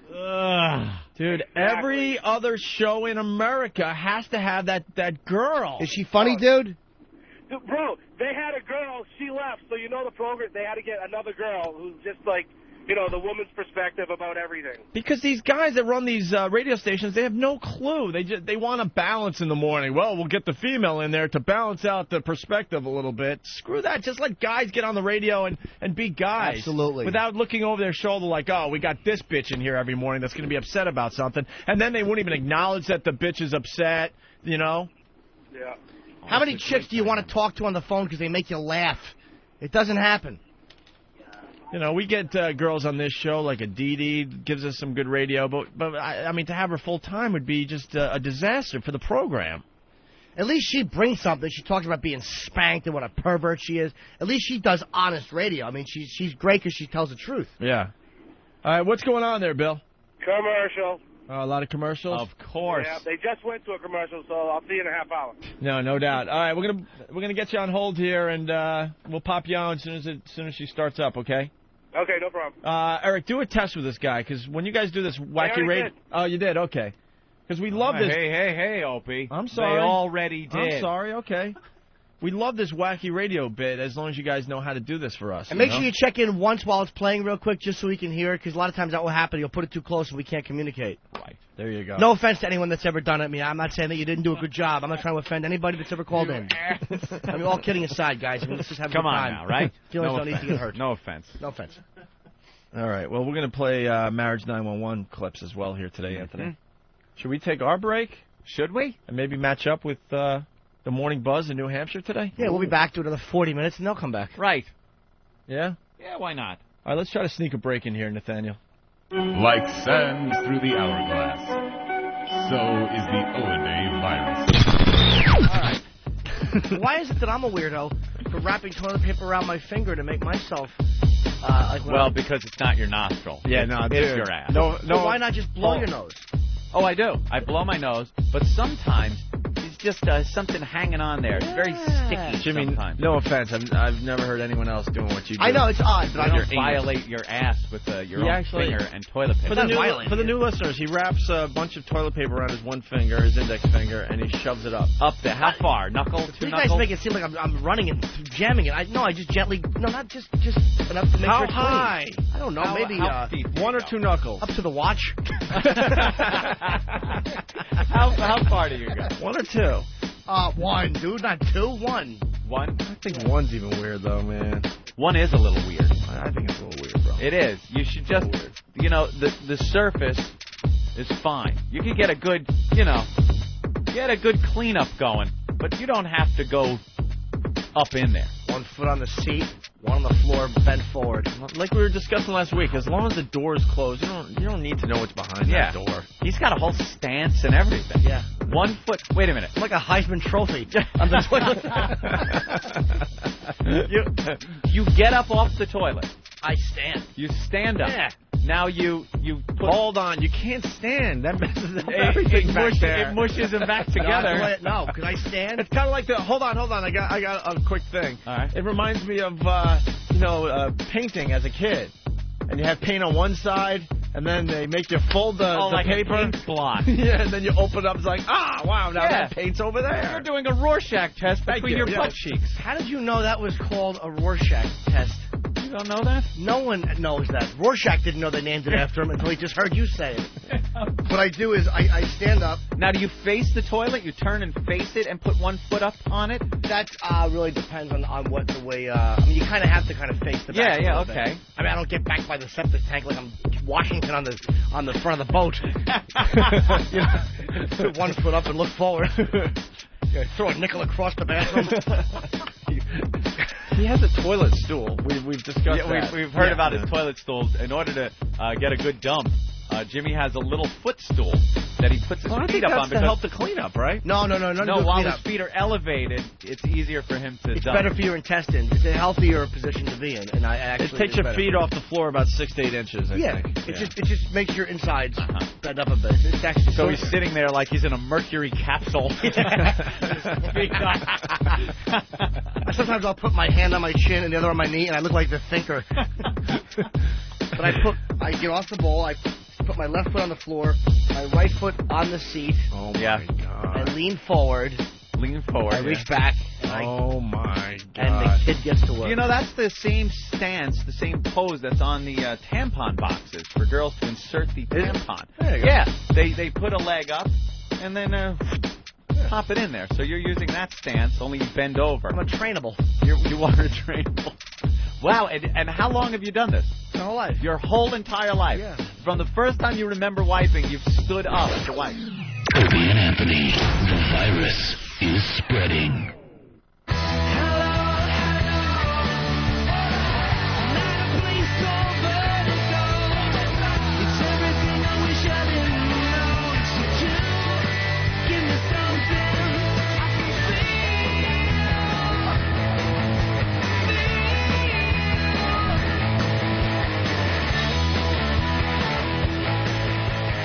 All right, you're checking out the Opie and Anthony program. Having a lot of fun today. All right, we got the credits. Good. For the Pat O'Brien remixes that came in over the weekend. The bid is just about over, Anthony. We're going to acknowledge that. We should play the Rosie O'Donnell one before we put this one to bed. That'll be the Lou Gehrig speech before the retirement. You think that was the best one, though? I like Bill's...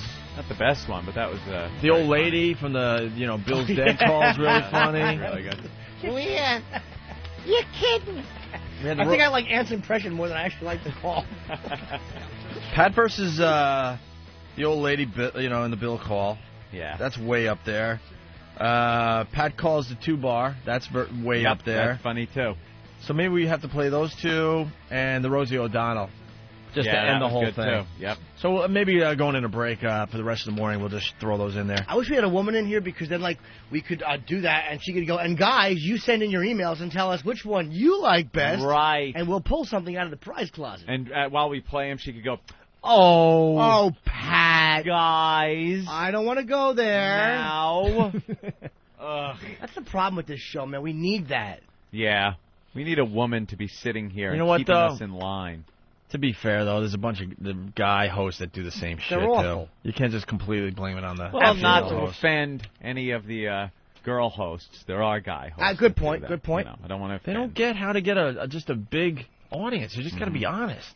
Those guys are like, oh, I'm a parent. Oh, slow down a little bit. Relax. They'll still listen. People will still listen. You know what would be fun with a girl on the show? If the guys locked the doors and fucked her in the mouth.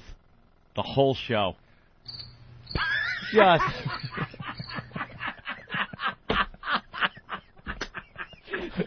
Wow. You insane. That'd be great. It's like, where's he going with this one? That was the type of thing you say in humor, and it comes out in anger, and then you just make eye contact with every other person in the room. Anthony's looking around the room for support. Wow. And for the first time, both me and Jimmy were out. And yet Jimmy was even offended. Usually you get some support from one of us. Got nothing. Neither one of us disagreed with it. It was just like, all right. Yep. I'll Fuck her in the mouth. Okie doke. Let's check in on the nanny here. Bill in too Massachusetts. Bill? Anything happening yet? Bill. No, they're just talking. Talking. You want to hear what they're talking about? What are they talking about? I don't know. Stupid shit. All right, well, let's put the phone down there. Let's hear. Oh, come on. I was already dreading this. No, I love that. It's right along the line of mold. Yeah, that's hey, you know what? When we go into the doctors and we get the big dig, when we get the checkup, we talk about it. You know what I mean? So noon time today. Yeah. Going in. It'll be over in like 10 minutes, right? A little longer than 10 minutes, but it's cold and it hurts. Catherine get nipples, doesn't it? No. Oh, she's getting her snatch opened up a little bit. Is for a little, she? Yeah, for a little checkup. Gyno? Yeah, because she said it's cold. Andy's little keyboard Yes, here. I don't like that. You know, 3/4 of the buttons are gay related. I just noticed that. What is that? The other one is higher whore. You know, it's just. I'm gonna try to add some new ones today. Yeah. It's always good. All right. It's always good. Roadkill's gonna give me a couple too. I guess he's looking for some as well. Silence of the Lambs. I love that. It was great. Okay. And it's got to come from Laura. Okay. Okay. It's got to have an echo behind it. Yeah. Roadkill, if you... All right, I don't It's know. going to have an echo behind it. That's not bad. I think it's a big box joke. Yeah. Yeah, they're actually, box joke. that was a great tough and gin nipples, didn't it? That was a really excellent clip usage. But I like it when you say it sexy. When she said, of course, caller 10 is going to get tickets to an upcoming Verizon Wireless Arena event. This time around, it's Three Doors Down, Stained, and Breaking I'm Bench. so glad we don't give away tickets anymore. That is the Awful, biggest Remember waste that? of time And the ever. whole phones would just be tied Ever. up for an hour of people going, did I win? We would be trying to do a talk show, and then we'd have to give these dumb tickets away. No one really cares, and except, enough people that just tie up the phone lines, calling back 100 times each. And the PD would say, don't tell them that the tickets were given away already, because we want them to keep listening Thinking and that calling they still and have a hoping shot. that they have a shot. So the phones would be packed with people just trying to win, and you're trying to do a funny Okay. show and involve the audience. Ugh. Horrid. All right. Well, let us know if they get the nanny on the phone. Anthony, so here's the credits. The Pat O'Brien, Aunt's daughter thing that we just heard, that Awful. mess, was done by Big Ass Member. Big ass member, you stink. The Pat O'Brien, Pat from Menaki remix was done by Whorebait. Whorebait. And the Pat That O'Brien, stunk. Howard remix was done by, of course, Roman War Helmet. Very Roman good job. War Helmet. Very amusing. Good job. Very good job. Very funny. He's bowing somewhere. Yep. The other one stunk. The other one stunk. Go to your rooms. Bill, anything yet? Nope. All right, what are they talking about now? Did they sell it? Did they say that she's coming up soon or what? They haven't even teased it. They haven't even talked about it. No. Oh man, it might not be happening. Maybe we missed her. You know what, dude? If you hear that they're getting the nanny on, just call us back. I guess I don't want to waste your phone bill. Oh, that's all right. I'll hang on for a little bit longer. Just keep you producing it. Just let me know. All right, we'll check in with you in a few minutes here. Ugh. All right, so that's done. Regis and whatever her name is, they're both wearing sunglasses at Disneyland, and she has on a gold Mickey ears hat. Yeah, isn't that funny? Ugh. She looks hot, though, for some reason. It bugs me. We're at Disneyland. Just to make it, spectacular, Gilman released at least 4 tons of confetti. Not just individual, but blocks of confetti. Blocks of confetti. That would come down. We also surprised our audience. We gave each audience member a trip for 2 to join us on June 18th on the maiden voyage. All right, there's nothing going on there today. Stupid hat. Sinks. All right, Anthony, you want to do Marriage 911? Yeah, let's hear some of these. It was a Nanny 911 episode, and the kids were just like disasters. And as you're watching it, you realize the parents just hated each other. This woman couldn't stand the husband because he did nothing, but he worked for a living, came home, and just did nothing to help out his wife with the kids. And the husband was pissed off because the wife, they showed a picture of her when they got married, and she was pretty nice looking. And she just packed on the pounds, like a couple of 100 pounds. She's big fat, like slovenly. She's slovenly. And he would go around and point out, like, a stain she'd have on her shirt. And the shirt, she's got a big bunt that's hanging. And the shirt's, like, puffed out, and there's a big stain on it. And he'd just point and go, yeah, oh, that looks great. That looks sexy. That's hot. That's nice. And he'd give her chocolate bars. And go, no, your mom's, and talk to the kid, right with the mom in the room. No, your mom's trying to lose weight. Your mom's trying to lose weight. These must be a no-fat chocolate bars she's eating. Like, so sarcastic and very nasty to her. And one thing he said was that he's mad at her for being so fat because that's not what he married and that's not what he bought, he said. This isn't what I bought. So he's pissed. Good for him. They always show the fat, lazy husband. Nice to see that. Yeah. Good. And he comes home, and he bore this weird resemblance almost to, who the hell was it? From Lethal Weapon. Was he black or white? White. Mel Gibson? Yeah, Mel Gibson. But it was like Mel Gibson's retarded older brother kind of looking. Sure. But you could see how someone would, trying to strike up a conversation with him, might say, you kind of look like Mel Gibson. So he comes home, and he's always telling his wife how many girls at the office told him he looked like Mel Gibson today. So he's just twisting it to her, and she's twisting it to him. And an interesting twist. In Lethal Weapon, the picture of his wife that died, that was Dice's first wife. Really? Yes, bit of trivia. Dice's first wife was is a the picture photograph of in the dead. the original Yeah, Lethal that Weapon, yes. caused him so much pain. Yes. Well, how about that? Is the guy keeping himself together? Yeah, for the most part, sure. Right. Regular guy, working Joe kind of guy, back to the office. But he doesn't help out with the kids, and she's pissed at that. I've been working on a new bit. Yeah. And I'm trying to figure out how to get it done without getting punched in the face. But I want to walk around the streets of New York. You know how they have the outdoor cafes? Yeah. And I'm dead serious. I'm just trying to figure this out. Maybe we'll do it with Club Soda Kenny. It would be a great bit for Meet the Creeps, by the way. And when you see a fat lady just eating something really disgusting on the sidewalk for lunch, it's called No Wonder You're Fat. You don't even have to describe it anymore. Wait a minute now. Wow. Can you imagine the reaction? How do they respond to that? Where you're walking down as just a Joe worker. We see it every day. I see it the all fat the time person because I'm so sick of these people saying they can't help it. It's something the genetic bullshit. It's glandular. But you see these fatties just eating just this awful stuff for lunch and stuff, and I just want to play a game called And now what you actually the game would be called "And You Wonder Why You're Fat." Yes. And I'm not even kidding. Stop? I'm going to get a DAT recorder. I'm going to try a few. You would just stop? Yeah, and point at their say food. That, point at their food and say that and wait for the reaction. And just say, and you Holy wonder why shit, is you're that fat. Funny. And Dude. you wonder why you're fat. No offense to people who might be overweight or Right, having Jimmy? trouble Of course eating. not. How funny. Not that listeners should do that and send in clips, because that would be really Holy offensive to have a bunch of Jesus, fat that's- people being assaulted Of course. all over New York. That's That is hilarious. really good. Everyone has seen it. The fat person just stuffing their face. You know what? Give me. I haven't done street stuff in a long time. Give me a freaking DAT recorder. I'll try a couple. What What are they the going hell? to do, chase you? Of course you could just... Oh, people in the restaurant will be appalled. Oh, my God. That is rude. No wonder you're fat. I'm not going to go into restaurants. It's all these outdoor cafes. They're right on the sidewalk, and you walk by. You could get a quick one in. Yep. What, are they going to jump over the railing and chase you? And you wonder why you're fat. Just yell that at them, point, walk away.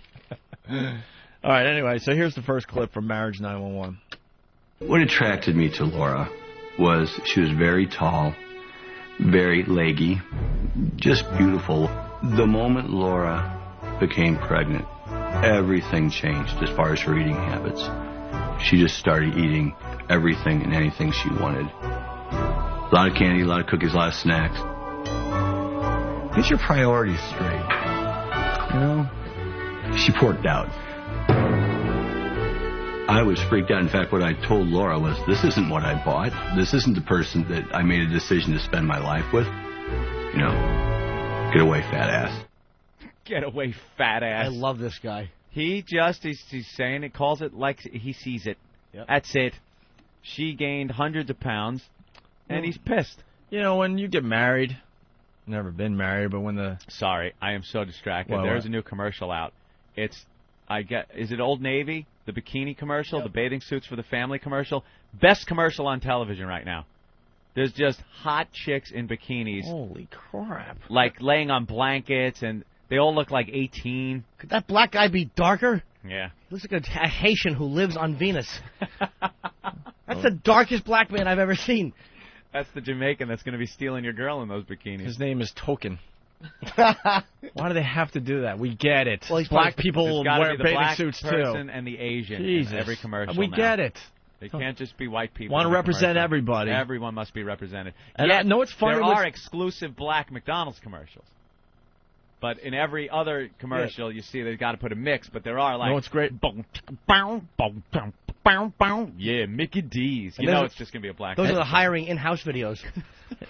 Anyone else notice that when they try to represent everybody out there in some of these commercials, they find those models that, wait, Asian, black. They Yeah, take the care Asian, black, they, white they, person. they take care of 3 or 4 with one model. Yeah, yeah. Because they can't get all these people on the screen at the same time. I don't want to do that. A Blatino.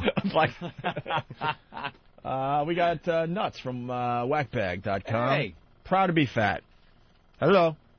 Hey, what's up, man? Hi, fella. Nuts. How you guys doing today? How you doing there, little sweet cheeks? I'm okay, Nuts, and I hope you're well, too. I'm doing wonderful. Good, good, Hey, good. I am proud to be fat, man. Not every fat person says that it's from the glands or it's from, genetics and all that bullshit, man. I'm proud to be over 500 pounds. Can I disagree with you and say that is it pride or is it just a defense mechanism, like I'm not going to let the true pain of this episode get me down, almost like a defiance out of sadness? Yeah, you're probably right, Jimmy. I don't think you should no use one the word wants pride. to be fat. You don't want to be fat. You might be okay with your that's fine. fatness, and that's fine. But to say I'm proud to be fat is a Yeah. little weird. I don't think anyone's Yeah, proud yeah, to be that in. kind of I don't stuff, think people are proud to be in good shape. It's just what you choose Well, to you do. should be. If you've ever seen Ope when he stretches, that little sweater comes up to the belly button, and you see those V lines.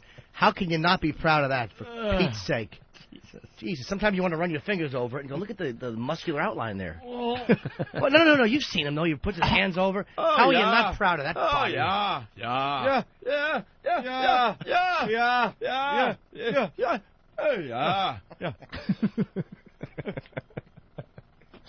And I'm kidding, of course. I mean, no offense to gay people or anybody who might have some gay friends, or I'm just saying that in good nature. Wait till we get to today's we gotta gay get to the story. gay story of the day. We might have to start a new segment on the show called Gay News, because Gay news. man, there's some gay sex going on all over New York Some City. gay stuff going on in this city, boy. Let me tell you. We'll get into that in a little bit. All right, so Marriage 911. Why nuts? We like this guy, right? Yeah. Great. Okay, He here's can't another stand the clip. fact that his wife turned into Oh. a pig. Yeah, when you get married and the guy who marries you, a priest or whatever, he says for better or worse. I think you're not looking at your woman thinking, yeah, if the worst means she's going to gain 100 pounds, I'll be there for you. Yeah. You're not thinking that when they say that famous phrase. You know what? Everyone wants. You're thinking that if she gets a little cold, you'll help her out a little bit. Yeah. Or maybe her logs become too long and solid. That's the thing. Well, Sorry. Again, that horrified look. All right, that's true. Maybe you should marry her and then put her in a room and fuck her in the mouth. Yeah, and what the hell is wrong with you today? I expect it from Jimmy, not you. I pictured a wacky morning show, just, gathering around, showing her a thing or two. She's double pumping from left to right. And both hands working. Of course. All right, well, let's play another clip from... Oh, that's right. A guy gets married, and the woman, or even the guy, gets fat. Sure, you love the person inside, and it shouldn't matter what the hell happens if you gain a bunch of weight and stuff. But the fact of the matter is, that's part of it. You don't want to be married to someone that's fat. You don't want a big fatty. If you married a fatty, that's one thing. You can't then say, hey, lose some weight, fat ass. But if you marry a nice, slender girl, and she porks up like that, you should not catch shit for saying, hey, what's going on over here? I think you want someone that is willing to at least try. Yep. Take a whack at it. Take a whack at it and try to stay in shape. Take a whack and try to stay in shape after you have a kid. But there's so many, couples out there. There's one or the other just giving up. Mm-hmm. Just giving up. They don't even try anymore. You hear these excuses. I was listening to 1010 Wins, and they were doing a whole little piece on Hollywood moms and how they snap back into shape and look beautiful. And they were talking to regular moms around the city, and the big excuse was, well, if I could afford a personal trainer to come in on a daily basis and work out, I could snap back too. There's a gray area there. You don't need to be rich and have a personal trainer, and if you can't afford that, it means going and stuffing your face every day with fat and Twinkies. Like, see, that seems to be what they do. Well, I can't afford the trainer, so I'm just going to eat all day. And not exercise. Right. Just, what the... He didn't buy that. That's what he said. And he lets her know on a daily basis. Let's go to the next clip. Even if I were thin, it wouldn't matter because he would find something else. You lay in bed when I'm coming home. You lay in bed and watch TV. You lay in bed and talk on the phone. You could go out and work. You could pull an income and contribute more than just laying on the bed all day. You're the biggest slob in the world. Wow, why are these two even married? Oh, I know. They hate each other. And at the end, of course, at the end of the episode, they were kissing each other. They showed a sunset, and they're sitting out on their porch, and the camera is looking through the window of their house. So, it's all set up and staged. Yeah, he then opens up a ring box, takes a ring out and puts it on her finger. Beautiful ring. And they kiss. And the nanny's looking out the window like, my job here is done. No, it's Just not. awful. Wasn't it a guy? Yeah, it was a guy or something. That was doing this counseling. My job is done. Perfect. Pete. All right, we got a trucker that likes his fat wife. Ryan? Really? What's going on? You like your fat wife? Well, she's not really fat. I mean, she's like the medium build. Okay. But, I like her like that. I like him women that's got some meat on the bone. Was she skinny when you married her? She's probably 125, 130, and we've had 2 kids since we got married, and she has put on some weight, but I don't think I'd have her any other way. How much does she weigh now? Probably, I'd say 160, maybe. All right, so she put on like 30, 35 pounds. And how tall is she? About 5'3". I'd say she might be 5'4", but I mean, she's got some belly rolls on her, but she looks good. All right, yeah. Well, that's what you're into. That's fine. Yeah, you don't There's care. nothing wrong with that, I guess. Well, hey, I've been listening to you for about 2 or 3 weeks, and I love y'all, and I'm not going to be the stupid truck driver that stays on the phone all day, so I'm out. Thank you, my friend. Bye, mister. I like that Goes call a lot. Ryan. Keep her between the ditches. We personally offended the guy, I'm sure, and he's still listening and enjoying the program. He's 10-8. So you can be On the honest on your side. radio show, and people will still listen. Yeah. It's just opinions, and, it's just crap that we spew out every day. Good point, sugar. All right, let's go to this clip. I guess this is the reason why they don't get a divorce, Anthony. This All right. next clip. You're so hurt, right? So if you want better, then go get better. I've told you many times, get the hell out. The only reason I like having you around, honestly, is because I don't want to be a single mother out there having to work. She doesn't want to be a single mother, so that's why her side of the story. That's why she stays with the guy. Having to work. One of their daughters, they're dodging, Mike. One of the daughters actually wrote on her little chalkboard, "Split up or shut up," because they're just arguing all the time, and in little kitty handwriting is "split up or shut up," because they're constantly fighting with each other.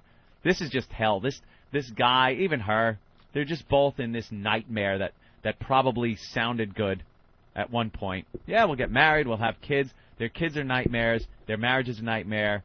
He doesn't love her. She doesn't love him. He thinks she's fat. She is fat.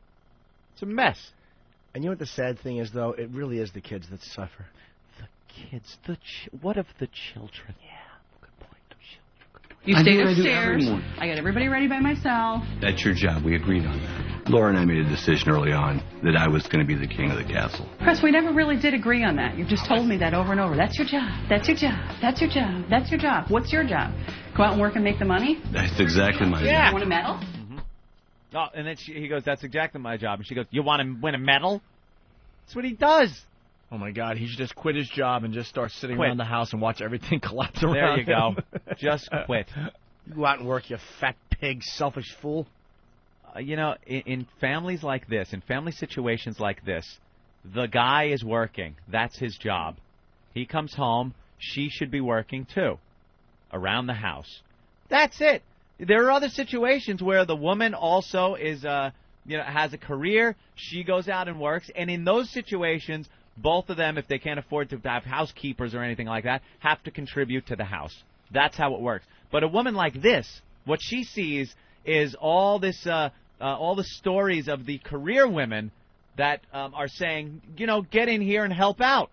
You have to help out also, because I work. And they interpret this as something they should be saying. She should be going, hey, you help out. No. He goes to work on a daily basis. You take care of the house. That's how it works. Unless you're well off enough to hire people to do it. Well-to-do. Fine. Well-to-do. What am I spending money on? Do I take care of myself? Do I go get my nails done? No. Do I get my hair done? Not even. But you could. Yeah, but you'd bitch about it. So. No, I don't. I have 5 kids with me. I can't do these things. I'm so stuck. I can't do anything. Laura just lost interest in doing the feminine things. All the foo-foo stuff. And I love that stuff. Oh, I see you got reduced fat chips. Good move. You know how I feel. They're probably a little more expensive, but it's worth it. Oh, what an asshole, man. Dude, this guy is classic. He is hysterical. Oh, I see you got reduced fat. And then he gives her the up and down on her fat body. He just looks her up and down. Oh, good one. I got to play the other side of this, though. I mean, the guy wants her to be all ladylike and stuff, but he decided with her to have 5 kids. 5 kids, right. There you go. Something's going to... I assume something's going to suffer if you're going to have 5 Maybe kids. 1 or 2 kids like that, she's going to snap back if she really puts an effort to it. But after 5, you're pretty much saying, that's a miracle to get her to snap back. I'm from a big family. When you have 5, 6, we had 7 for a while. Yeah. Lost one somewhere. She's still alive. I don't know where she is, though. My mom didn't have time to do lady stuff because her whole time was just trying to raise us. Spent raising the kids. Yeah. I mean, I could see maybe 1 or 2 that you could still sneak in some lady stuff. But 5? But 5. It was a funny part. She would try to walk around the house, and he would step on her uterus. And she's trying to walk, and she's just pinned to the floor. Let's go to Lost Boy, the trucker. Hey, Lost Boy. Hey, you were talking about wives porking up after you marry them. Oh, I got the reverse. I married my wife. She was a big girl, real big, lazy. The only reason I married her is because I fell in love with her daughter. Whoa! Are you serious? No, hold on, you guys. She had just had a baby 6 weeks before we got together. Oh, so you fell in love in a different way. The idea of being a daddy. Okay, gotcha. I thought he fell in love like, uh-oh. No. Good way to get to her. I got to step in here. Anthony and I did a program once on stepdaughters. Yeah. Yeah, things that are going on. And we had fathers admit that they are looking at their stepdaughters. They're looking and at it. He stuff. goes, these guys are like, yeah, I fell in love with the mom. I moved into the house, and there's nothing going on. I would never do anything to the daughter, but it's a 17 or 16, 17, 18-year-old girl walking around the house with her little tiny Britney Spears outfits on. He goes, you're going to look. It's not my daughter, so you're going to look and go, oh, Jesus Christ. Yeah, I mean, they keep to themselves. They don't turn on the perv switch like we like to talk about on the program. And then I guess after a while, getting used to it, they walk around in their little panties. Daddy! And you got to go scrap because of that, but you can't think of that. You got to probably focus on something else, otherwise you're going to feel like a complete deviant. All right, Lost Awful. Boy. So she was, you fell in love with her daughter, and she was a big woman, right? Yeah. We were together 5 years. Now, She was calorically challenged. Well, the thing was, what's the kicker is, about 5 years before we got together, I had gotten sick of being fat. I'd been fat all my life. I was like 700 pounds. Oh, my God. Yeah. Wait, how much? 700 pounds. You're not the guy ordering the 8X. Wait, what are they? 8. How do you do shirt sizes? 8X. Thank you. We're all bombing today. Hold on, because no, I don't know, because I wear medium. What is it, 8XL? You're looking at me? What is it doing shirt sizes? Well, it's not 8M. 8XL? Yeah, 8XL. Oh, all right, because really fast, because my brother's taking pre-orders for these Opie and Anthony Spread the Virus T-shirts. Yeah. And hold on. The pre-ordering is going to end any day. Like you have today, maybe tomorrow, maybe Wednesday to pre-order these really cool Opie and Anthony Spread the Virus T-shirts, which are on opieandanthony.com. It relates to this, I got to tell you. My brother's getting freakish sizes from all these truckers from all over America, and one guy wants an 8XL Opie and Anthony Spread the Virus 8XL. T-shirt. And my brother's like, the design doesn't change. They don't make the logos bigger. So this guy's ordering this massive shirt, and he's going to have the regular tiny little- the it's gonna regular look like Opie and a Anthony tiny on the little front and logo. Spread the Virus on the back. Like a little alligator in the corner. 8XL. We were trying to figure the guy has to weigh. That's why That's huge. I'm thinking it might be this guy, like 600-700 pounds. Dude, you're a trucker and you were that fat? I couldn't do nothing. Yeah. How much are you now? That's the thing. When we got together, I was 190 pounds. It took me, I busted my butt. Hey, did you get the stomach stapling or no? No, I didn't. I wanted to, but I thought, well, I'm going to try to lose it myself first. You lost about 500 pounds? Yeah. I lost about 100 pounds a year. Did you have like all that extra skin, or was there that's a huge loss? I was a lot younger, so I had the loose skin, but nothing like what you see people that have that stomach stapling. Yeah, okay. All right. But good. anyway, she make this quick. She was a big girl. I still loved her. We ended up having all kinds of problems, and we got a divorce. You're gonna want to use the C-word alert. Hold on, fella. We like when you guys warn us. Warning, C-word alert, C-word alert, warning. I know it's hacky, by the way. That's what it's supposed to be. Hacky. Go ahead. That stupid cunt now has dropped 250 pounds, is sleeping with some fucking nigger. Jesus Christ! We have to have the N-word alert. Well, anyway, like I said, she's lost all this weight, and she looks incredible, and now I don't have a damn chance with her because she hates me. And, wow. But I just had to let you guys know that, man. You guys are awesome. Little Jimmy Norton, you're awesome. You Thanks, guys buddy. have a good day. Thanks. That's one of the biggest laughs I'll have for a while. Bravo, Ed. Bravo. All right. Anyways, just to finish, if you want to pre-order your Opie and Anthony Spread the Virus T-shirts, you're running out of time. I'm telling you. You can email Dr. Duck. Dr. Duck. I guess it's an email my brother's checking. I don't know. Yeah. I don't know what he's got going on over there. Dr. Duck over at with his ya. apartment. But it's Doctor, spell out Doctor, D-U-K at AOL.com to pre-order your Opie and Anthony Spread the Virus T-shirts. Dr. D-U-K at AOL.com. All that info's up on opieandanthony.com. What do you have in front of you, Jimmy? Just this thing that someone handed us. I think I've seen this. Okay. We have more clips, Anthony. Uh-huh. He'll never change. He's not going to change in a week. You know, he's just not. See, you don't know him. Everybody always thinks he's Mr. Wonderful.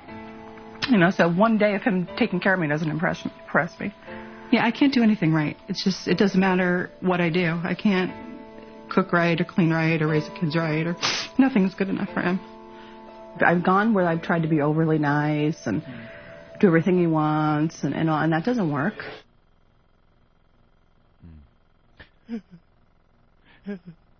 I love when they get him crying on this. Always.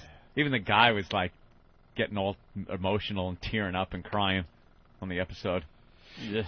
She's fat pig. Yeah, low fat chips. Good one. By the way, someone came up with the size, Anthony. Yeah. Fat fuck. FF. Oh, double F? The size is double F for fat fuck. Jesus. Well, you know, that's the goal of just about every show out there on TV. Yeah. To get people crying. Yep. Even the sitcoms have to do their teary eyeball show. Well, this whole thing, you could just tell this is all in the editing. It's all in the editing. They shoot for 10 days, whatever it is, and then they piece this together. They, I'm sure they take some of the days where they're being nice to each other early on and stick that at the end of the show to make it look like they solved the problem. And I'm sure at the end of the show they have plenty of footage of them yelling at each other, and they use that earlier on in the show. It's all just about how they make it look like they're leaving the house a nice, happy couple. Because TV has to wrap up everything nicely. Yes, it does. I'm like, what? They put this commitment in, and by luck, every time they go to a house, they fix the problem? That just happens? They're that amazing? There isn't one show that they just walk out and go, I don't know what to tell you. You guys are doomed. You talk about reality shows. Why can't they just be honest and just show one of these episodes where they just couldn't get anything done? Couldn't get anything done. You're a bunch of lowlives and losers. Die. We tried, but this is what happened. Yep, we tried. That's the show I'd watch. Burn the house down. Knowing it's not going to be wrapped up into a nice, tight little bow at the end of the show. Uh-huh. Ugh. What did I do? Nothing. Laura, what did I do? Just how you come in the door, you drop your stuff and say, yeah, well, another 3 women thought I looked like Mel Gibson today. I mean, things like that. You know, driving in the car and saying, oh, Laura, look at that girl. Isn't she hot over there? You know. If you want me to have eyes for you, I need you to do something for me. What? I need you to lose weight. There you go. That's what he says. He points out hot chicks to her all the time. Hey, check her out. Superficial people, I don't think looks matter. Some folks weigh 100 pounds, but I want someone fatter. I want a girl who'll fit me to a T. A woman who'll look good on me. Say, are you about a size 14?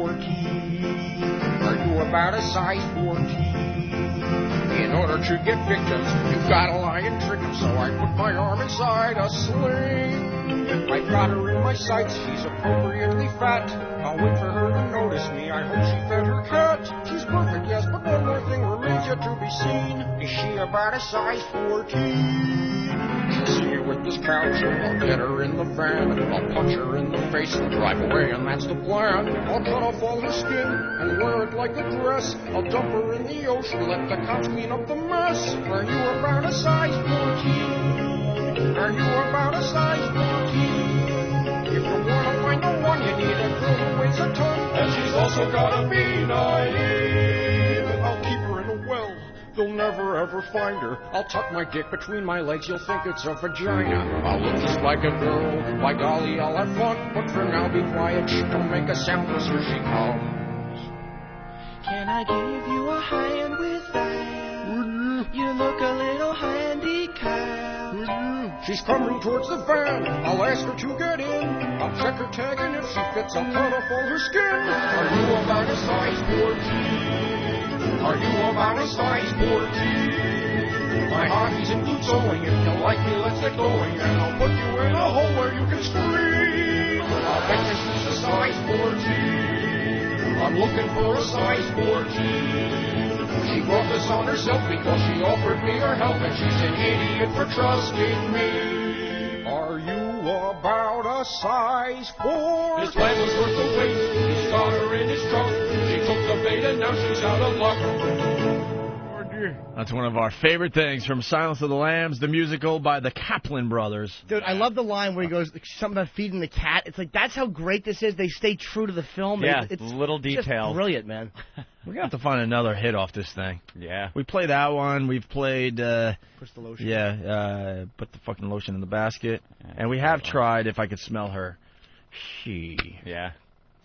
You got to take it home and yeah, we'll find buddy another up hit. to it. Let's go to Vicky in Jersey. Vicky, Hey, what's up? what's up? Vicky. We actually I was talking to my boyfriend, and we've had this talk about getting fat, and he's claimed he doesn't care, but it's me. It's all on my end. I don't feel, when he started dating me, I was 140 pounds.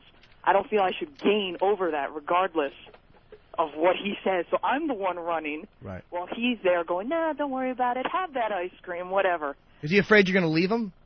I don't think so, because he's standing here right now smiling, but... There's some of those guys, they want to pork up their chicks so they don't leave, or Yeah. they keep them fat. That's some guys that like fatty chasers. I'm not saying that he is, but a lot of guys they have this horrible motherly fear of abandonment.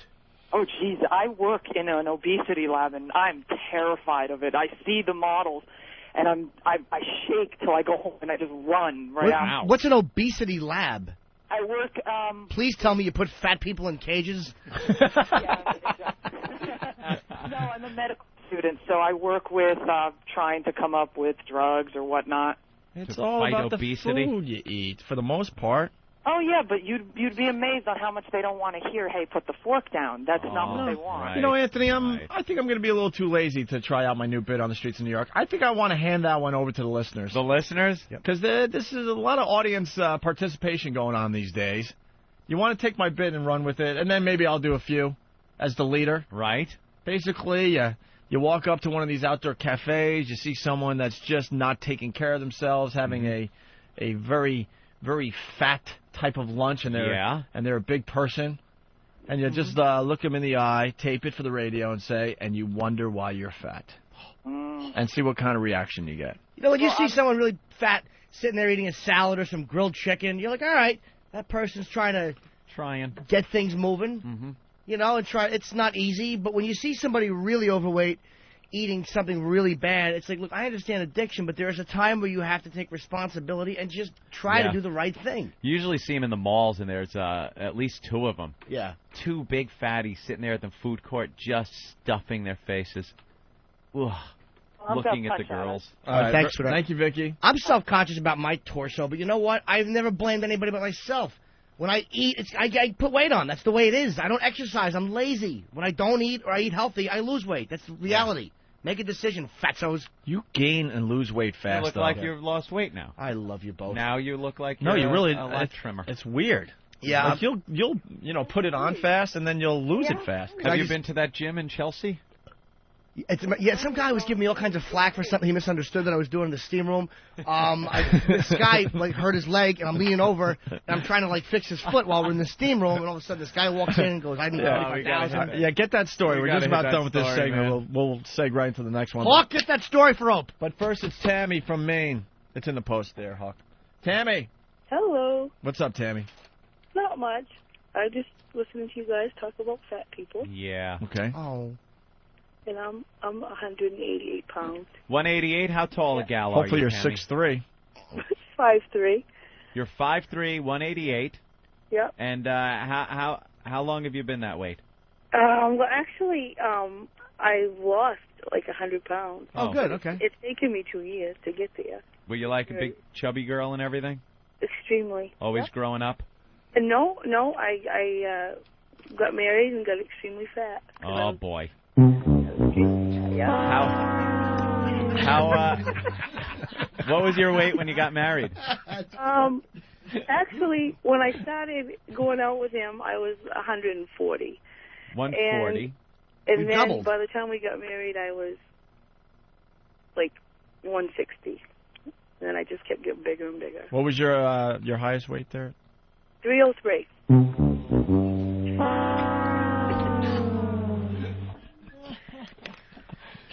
303. And now you lost 115 pounds? Yeah. That's great. Yeah, I'm trying. It's very, very very hard, but you just have Yeah. to reach a point where you can't stand yourself anymore. Do you What made- exercise? I'm sorry. Yeah, every day. Cool. What made you get so fat after you got married?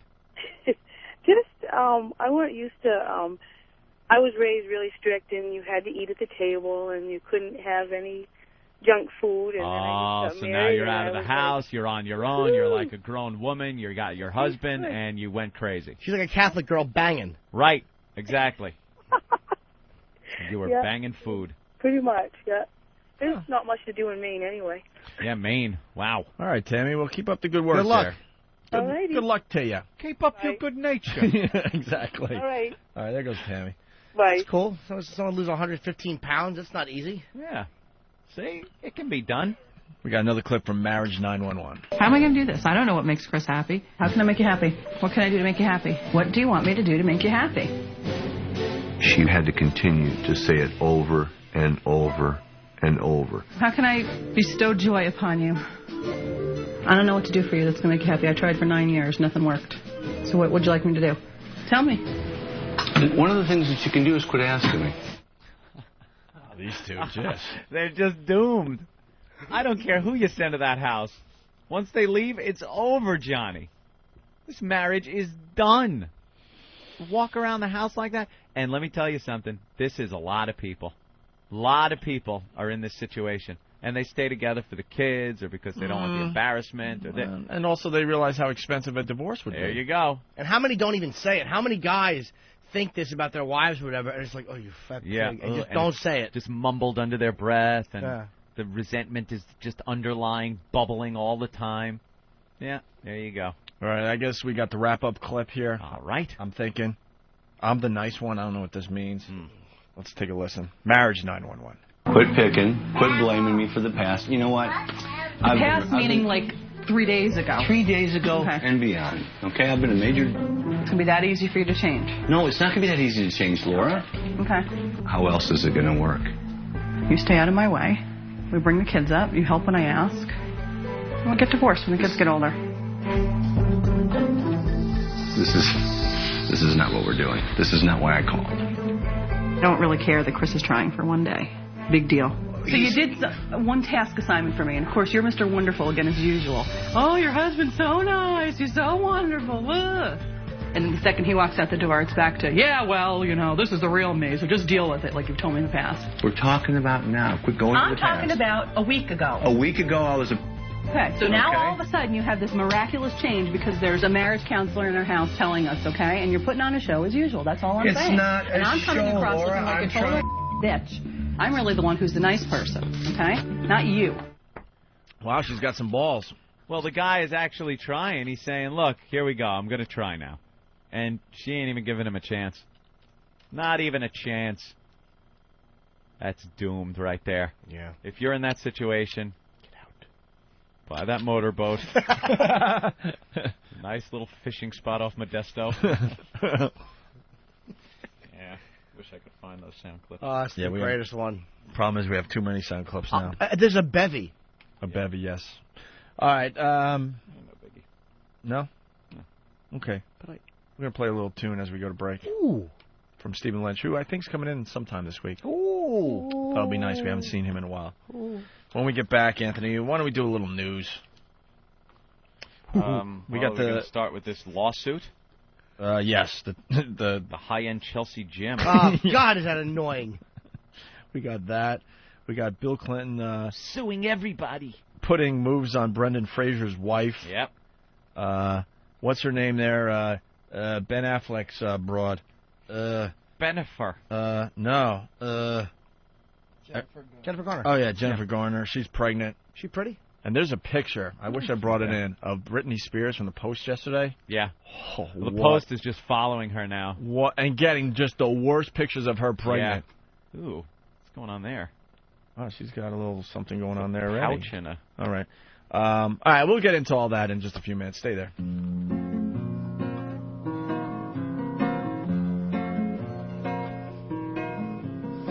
She got a smile, yeah, she got a smile, and she's flashing it right at me.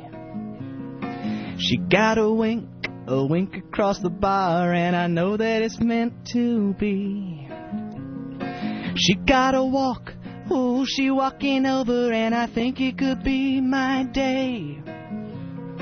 She got a friend, oh, she got a friend, now why she's standing in her way? It's a big fat friend. Oh God, there's always big one fat friend to wreck my fun. Now baby, baby, baby, if it's boots you wanna knock, leave your chubby friend at home because she's gonna block the cat.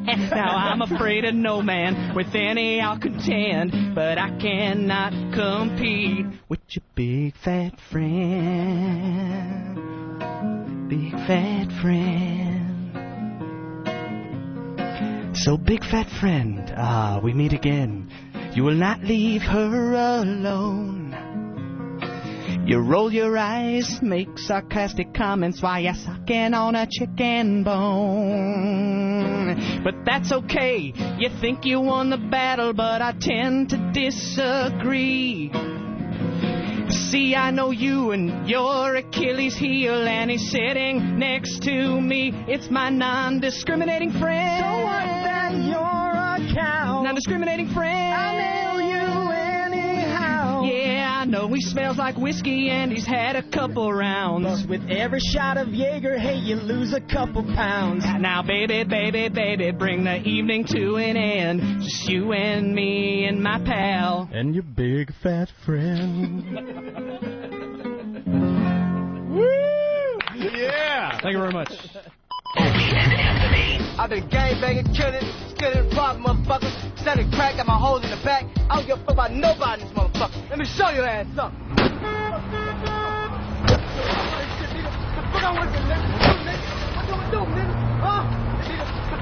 Radio for the angry golfer.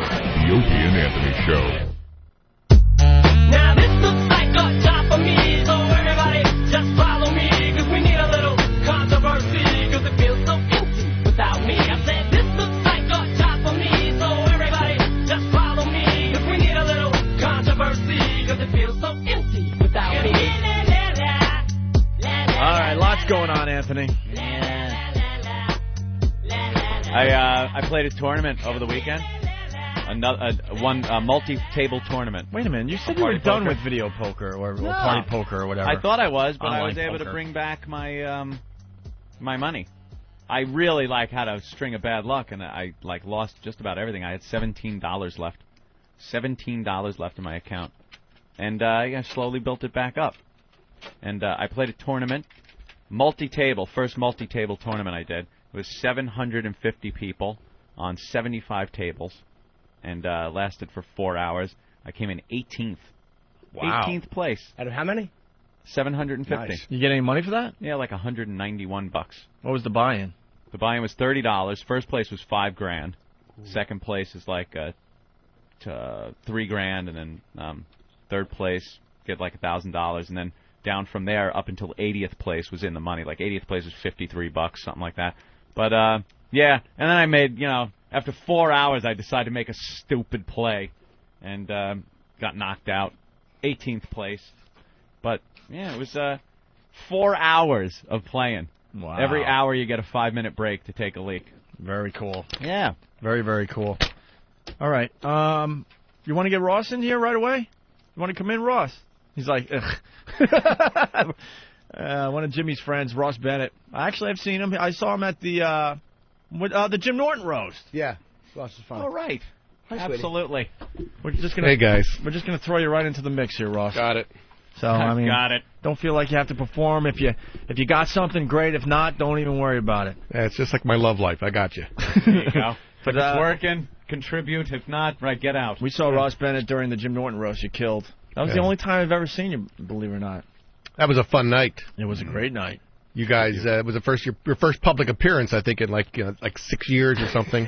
Yeah, that's right. And notice who Jimmy was sitting with that night. All Not us. All of your diehard favorites were there, and they just loved the whole evening. That was the night that Jimmy was sitting right next to Colin Quinn. Right, Nate, chummed up to Oh, Colin. wait, that was in Boston. You talking about Caroline's? At Caroline's, Okay, yeah. You got to think about Boston. That was when I was sitting with Colin at Boston. Right. Boston Comedy Club. Yeah, right. yeah. That was another roast. Yeah. We're way in the back against the wall, and Jimmy's barely turning around to see if we're okay. Sitting with his new buddy, his new pal, Colin Quinn. Right. You were sitting right next to Colin, and every time I told a joke that didn't quite go, you look at each other and go, yeah, that's right. Okay. Mm-hmm. That's why he's not on. We'll put him on. Yeah, next week.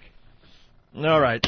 Well, we're going to get into some just some stuff that is happening around New York, I guess, around the country, around Things the world. that may have given us a little chuckle this morning as we went through the newspaper. There's a lot of chuckles. High-end Chelsea gym. Now, what's the name of this place? David Barton Gym?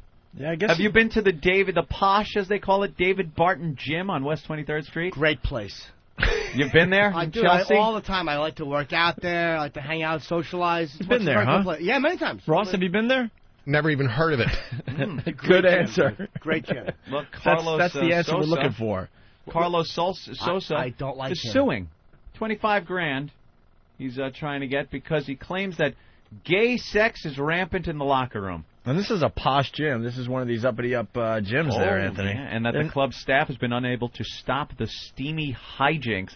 Since when is ass fucking called hijinks? By the way, what's the address on that? Oh, yeah, we'll give you that. Hey. It's not gay if you just stop in to work out and get blown. He says he was shocked to see men performing sex acts on each other in the shower. Is it ogling or oogling? Ogling. Or ogling? I always say ogling. I say oogling. I say ogling. Oogling would be two O's, Anthony. Oogling. Ogling? I say ogling. Ogling. What do you say? Ogling.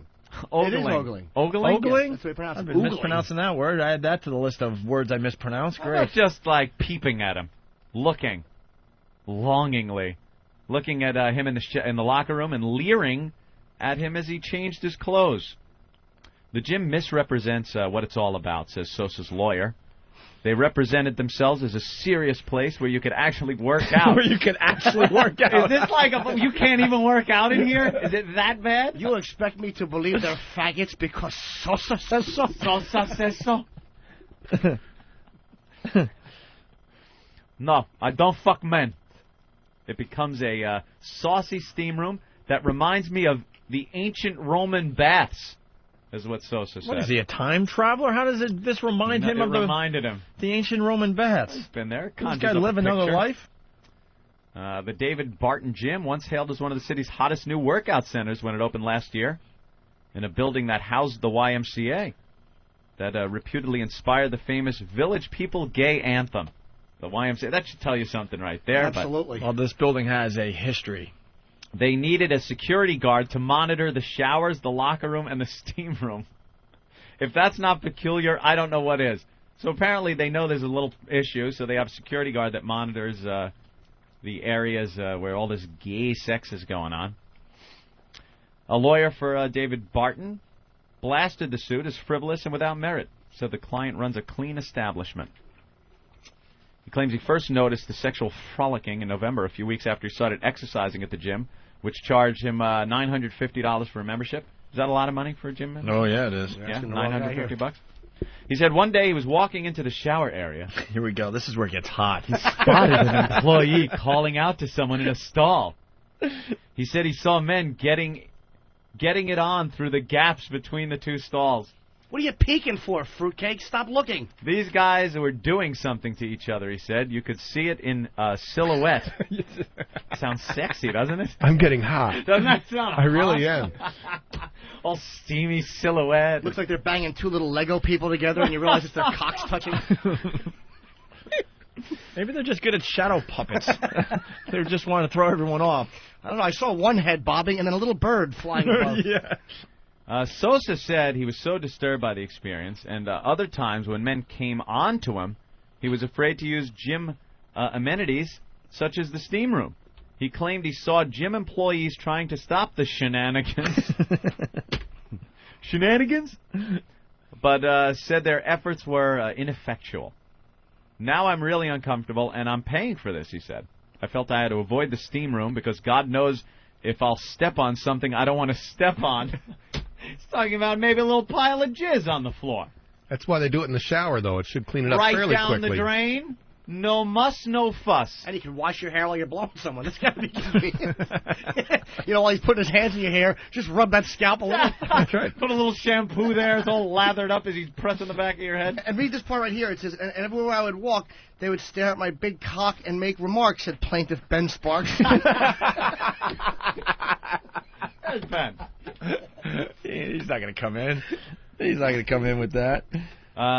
Sosa, let's see. He claims the last straw came in January when a man approached him in the locker room while it was empty, sat uncomfortably close to him, and leered at him. It's bad enough in a regular gym that all these shenanigans, as they so eloquently put it, are going on. When you're in the locker room and there's naked guy that's just walking around. It's really simple. I work at a regular gym, and you've told a story in the past as well. And there are guys that just openly walk around the locker room completely naked. Completely naked, no reason to. I mean, if you're naked more than the time it takes to, if you're going to take a shower or whatever, to take your underpants off and put a towel on, you're gay. Or you're done, take the towel, put your underwear on, now you're dressed. There's no reason to take the towel off, get out of the shower as you're drying your bag and everything, Dude, and then walk around. There's guys that blow dry their hair completely naked. It's like, naked, why? in front of the mirrors by the Why? sink, their pelvis sticking out. Yeah, look at my cock. The hell is that all about? There's no need for that. Of course not. Many years ago, Florentine and I were doing these sketches for MTV. It was Rich Franchese's had a show. In a bathroom stall. It was actually in a New York, this is many years, maybe 8, 9 years ago, in a New York gym. And there was a guy, me and Jim were so immature, we were standing there at the mirror, and this guy came over, totally nude, and starts blow-drying his hair. And I'm not kidding, his cock was standing straight out. It might have been an inch long. Me and Jim are in the mirror, like, he's on one side, I'm on the other. We look in the mirror, make eye contact, both look down at the guy's hog, and just fucking start laughing. We had to walk out of the Two men laughing at your junk. Just two guys laughing at the tiny genitals of another man. It was so immature, we had to walk out. He should have just killed himself. When I finish today, I'm going over to the Friars Club and take a steam. And what you're talking about is basically just what happens every moment over there. Really? That's just nobody. You take your clothes off actually before you enter the Friars Club building. itself? Yeah. There's a place you check your clothes outside. You're out on the street, you walk in naked, and they're all very cordial and no problem. But that's and it's and they've had to move the powdering area because you powder after you take a steam, you powder yourself so you don't chafe. And they've had to move it because there was so much powder going on that it was going through the circulation system, the ventilation system. It was shutting down the ventilation system. Because everyone's powdering up. What the hell is going on over at the Friars? A bunch of 80-year-old old showbiz faggots just cleaning off, looking at each other naked. I love powdering my anus. I'm just saying to myself, I don't believe I'm doing this. I'm just running my hand up and down the crack of my butt in front of other people. Do you use an applicator or just your hand? Yeah, I use an applicator. It is called my hand. Really? Yeah. Just the hand? No powder puff? Powdering your ass is kind of like the way astronauts would have semen thrown on it. Just dried up like Tang, kind of. It's like, why did I have to make it a cum joke? What's wrong with me? You had to. My apologies. No. Exactly. It's the fact they bring it with them and it's already freeze-dried. Just add water and throw the load in someone's face. That's a good friend trying to bail me out of my awful bomb. Thank you. I fucking sinking that one myself. Sosa claims he soon asked to be let out of the gym contract, but was refused. He said after several attempts to work the matter out, he decided to bring the civil suit. Do you think there's a possibility he's just a cheap fuck and wanted his money back? It seems like it's a pretty prestigious gym. It says here Matt Dillon, Susan Sarandon, Calvin Klein have all been spotted at this upscale gym. Ooh, Matt The Dillon. membership contract clearly states that such behavior is not tolerated. When it has to be in your contract that no blowjobs should be going on in the shower, it should tell you something right there. But he wants his membership fee back and $25,000 for emotional distress. Look. It is disturbing to be around that kind of activity if you don't like it. Is it? Yeah. Well, I wouldn't know, but... The Friars. You were in the Army. You do know. Yeah, I saw it on a daily basis. In the Army? Oh, sure. Really? But this was back... they didn't have the standards they do now. Mm-hmm. They let me in. And anything could go on in that situation. Really? Yeah. Just two men alone? Rarely were they alone. There was usually like some sort of a line. A bunch of guys? Next. General's son. Tell the story about the General's son. What is this? There was this guy. This was 1973. This is 1973, and there was this, and he seemed gay. I didn't know what gay was at that time, but he just was very effeminate and everything. And one time, and I was a squad leader, and they actually 6 black guys had him in the corner, and they were forcing him to do them one at a time. And I came in to break it up. I was 145 pounds. I had a neck the size of your wrist. Good job. And I broke it up. And they let him go, and then they corner me. Oh, no. And I got out of there with, I think I had to do 2. You know? I was like Tim Robbins in Shawshank Redemption, you know. You know, if you do this, you stick it in my ear, it's gonna make my jaw lock up, and you're gonna lose whatever's in it's gonna be bitten off. Oh, my God. That's funny. I'd peek in and go, okay, you boys have fun. But, you know, you can threaten them that you're going to bite their cock off. Mm-hmm. But when it comes right down to it, it's very difficult to do. You know, because you tend to over-empathize with your attacker. It's the Stockholm Syndrome of cocksucking. That's right. Well, I know that if I was in this situation, I'd want it to feel like this and not have to be afraid of having it bitten off. Who am I to judge? Ross Bennett, everyone. That's funny. Jesus. That's really good. So that's about it, Anthony, with the gay gym? I don't know about the $25,000 for emotional distress, though. It just seems like something you would want. Yeah, I obviously give the guy his membership back if he's not into that kind of thing. But as far as emotional distress, you got stories to tell your buddies. Yeah, I mean, you know, dude, I walked in there, and how funny would it be to walk in the bathroom here and look in the crack in the stall and see 2 guys going at it? You'd come back in here and laugh. You might.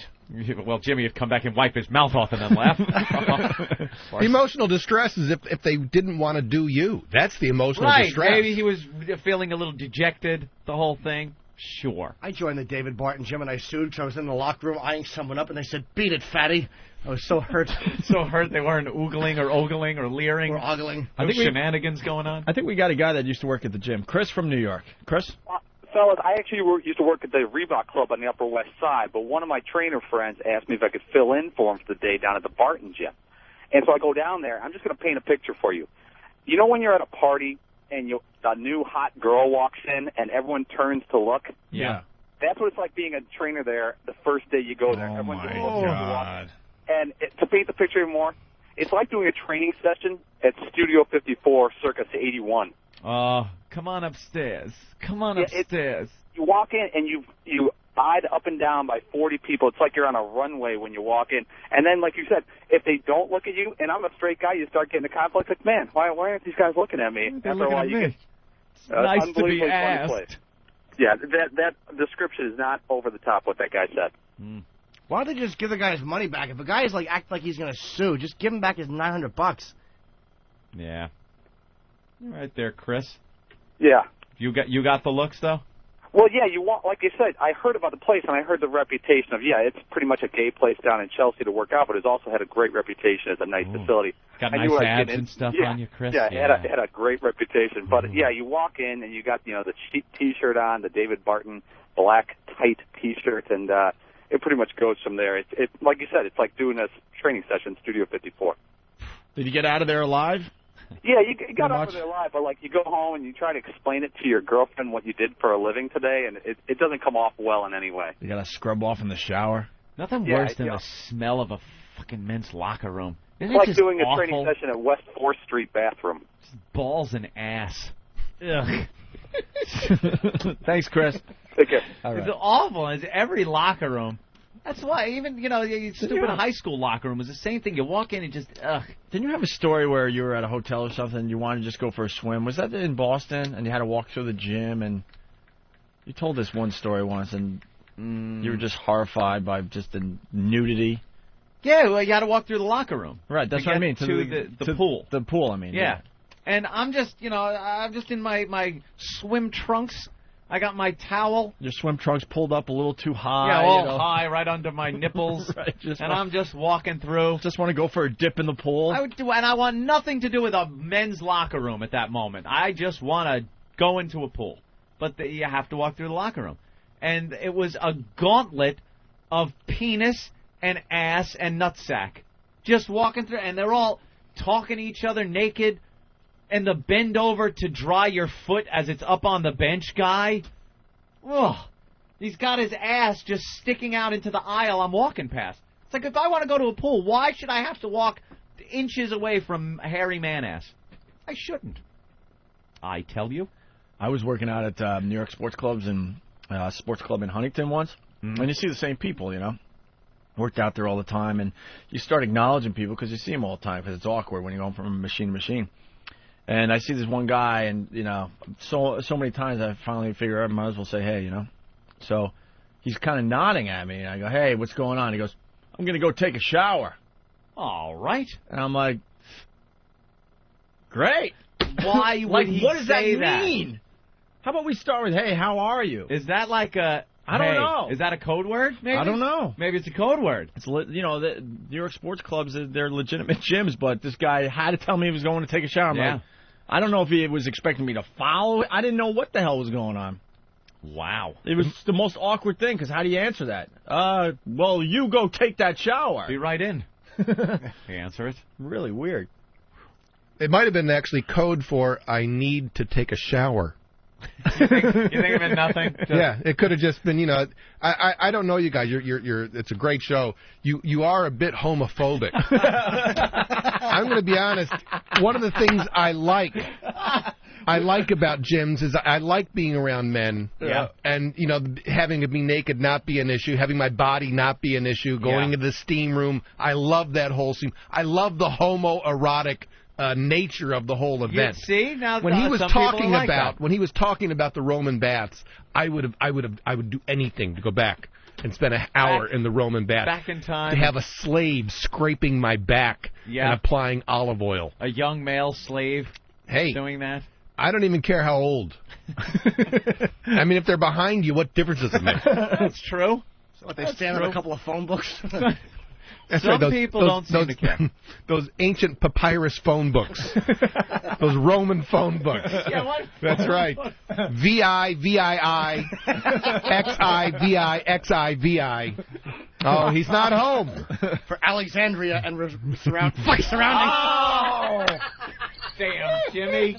Resounding areas. Almost got it out. Oh, well. In my building, A little late, sorry. That's right, it fit. There's actually a steam room, and I would go into it, but I would wear a bathing suit. I would never go in naked. I just couldn't go in naked. Yeah, I mean, Some it's people healthy. do that with the towel, and then they take the towel off while they're in there. Now I would have a bathing suit on. Why would you do I bathing suit. I just like that Ross Bennett noticed that we're homophobes. Being We on are being on the really show like for 10 minutes. homophobes. We're the worst. It has nothing to do, We're the mind you, worst. with any type of condoning of violence for homosexuals or anything like that. I don't care what they don't gross me out. It's not like that. But as far as being homophobic in that I just don't want to see it or have to deal with it around me, that's when I'm homophobic. In a locker room, something like that. There's no reason for naked guy to be walking around. None whatsoever. Naked guy. He should know that other people probably don't want to see his schlong flapping around as he goes from the shower to his locker. Although if you're gay, I mean, you can't not gay guys. Where are you supposed to go? All right, well, there's a bunch of naked people walking around. If there was like all chicks, I could be Why naked should in the they locker be room. the lucky geese? That's what I'm saying. Why can't I, it would be nice if I could walk into a girl's locker room and just sit around and watch them walking around nude. Maybe I'm just a little jealous. Why don't you show up and tease them? That delicious Italian body of yours, and just walk out with your tight slacks. That's what I'll do. Hi, ladies. Give out the wrong number. Yeah. Hey, we got maybe a good story here on the phones. Beth in Seattle. Beth? Hey. Hi, guys. How's it going? Oh, What's up, Beth? Hi. I actually did hook up with a girl in a locker room once. Wait, you hooked up with a girl in a gym locker room? Yeah, it happens. It was really cool. Well, how did it happen? Well, I worked out at like 2 in the morning and I go swimming and there was no one around and this chick came out. I'd seen her there a couple times before and she was like, walking around naked, which a lot of women do, which isn't always a good thing in those locker rooms, but she came out and was like talking to me and saying hi, and I'm gonna Wait. Let's slow down. Are you putting this picture in your head? It's playing like a movie in my head. This could be the hottest thing. All right, so wait, you're done swimming. You're now in the locker room. Yeah. And are you? Do you have your clothes on? Your little swim Well, suit on? I'm in my swimsuit, and I'm. And about she to steps go. out of what? The shower or something naked or? Yeah, well, she comes out of the shower. Oh, she's blow I drying her thought I was hair. alone here tonight so late. Oh, Sounds like a little terrible startled. porno setup. But like, Did she have a nice body?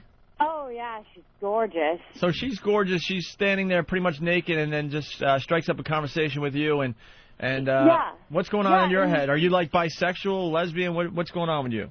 Well, I'm a college student, whatever. Yeah, I don't know. Yeah, you girls are just freewheeling these days. I love it. How old was she? Was she your age or older? She's probably a bit older. She's like Mm. probably 20. I don't really know. I would guess she's in her mid to late 20s. Good. Huh? And how old were you? I'm 20.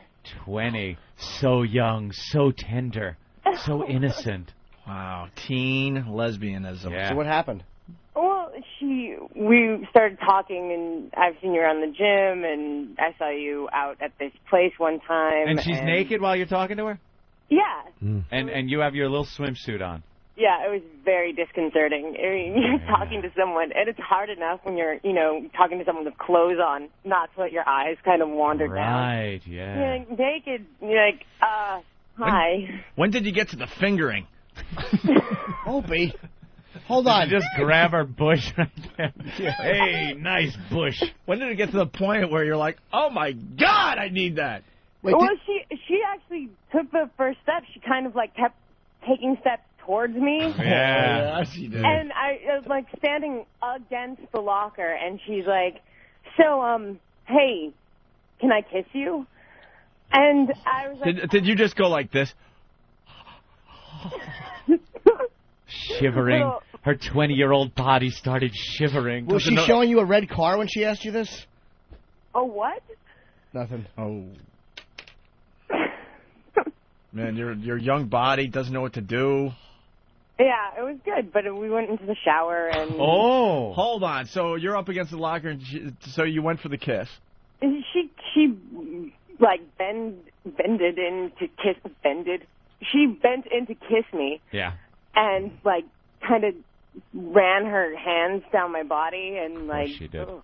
Did she take off your little swimsuit? Yeah. Yeah, where did the swimsuit come off? It in the shower. So you both go into the shower. Did she Yeah. did she grab you by the hand and lead you in? Oh, that would have been so hot. That would have been really Yeah, hot. Definitely, yeah. Right.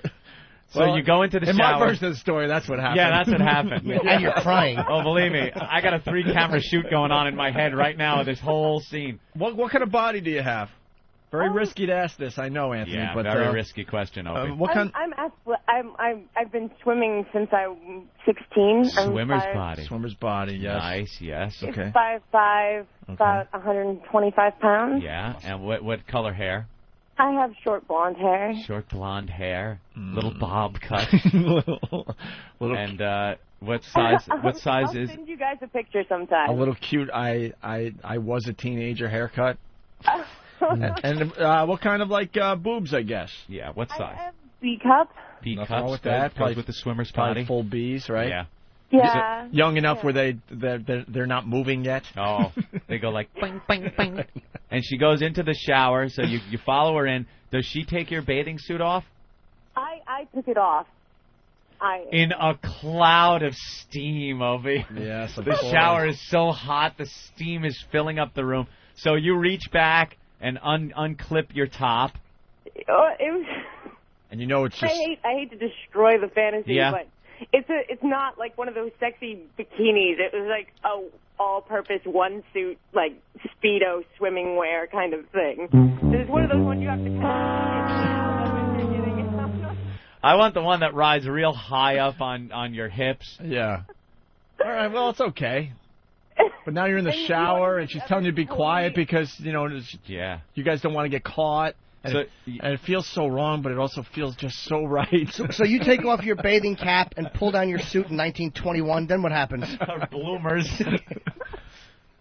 The other totally not romantic thing that happened is she took off her little shower sandal things and put them down on the floor. So she went down on me in the shower, And she got down on her knees, but she put the sandals down first so that her knees didn't actually have to touch the gross, slimy. So she looked like when you try to make yourself look like a midget and put your shoes on your knees and stand there.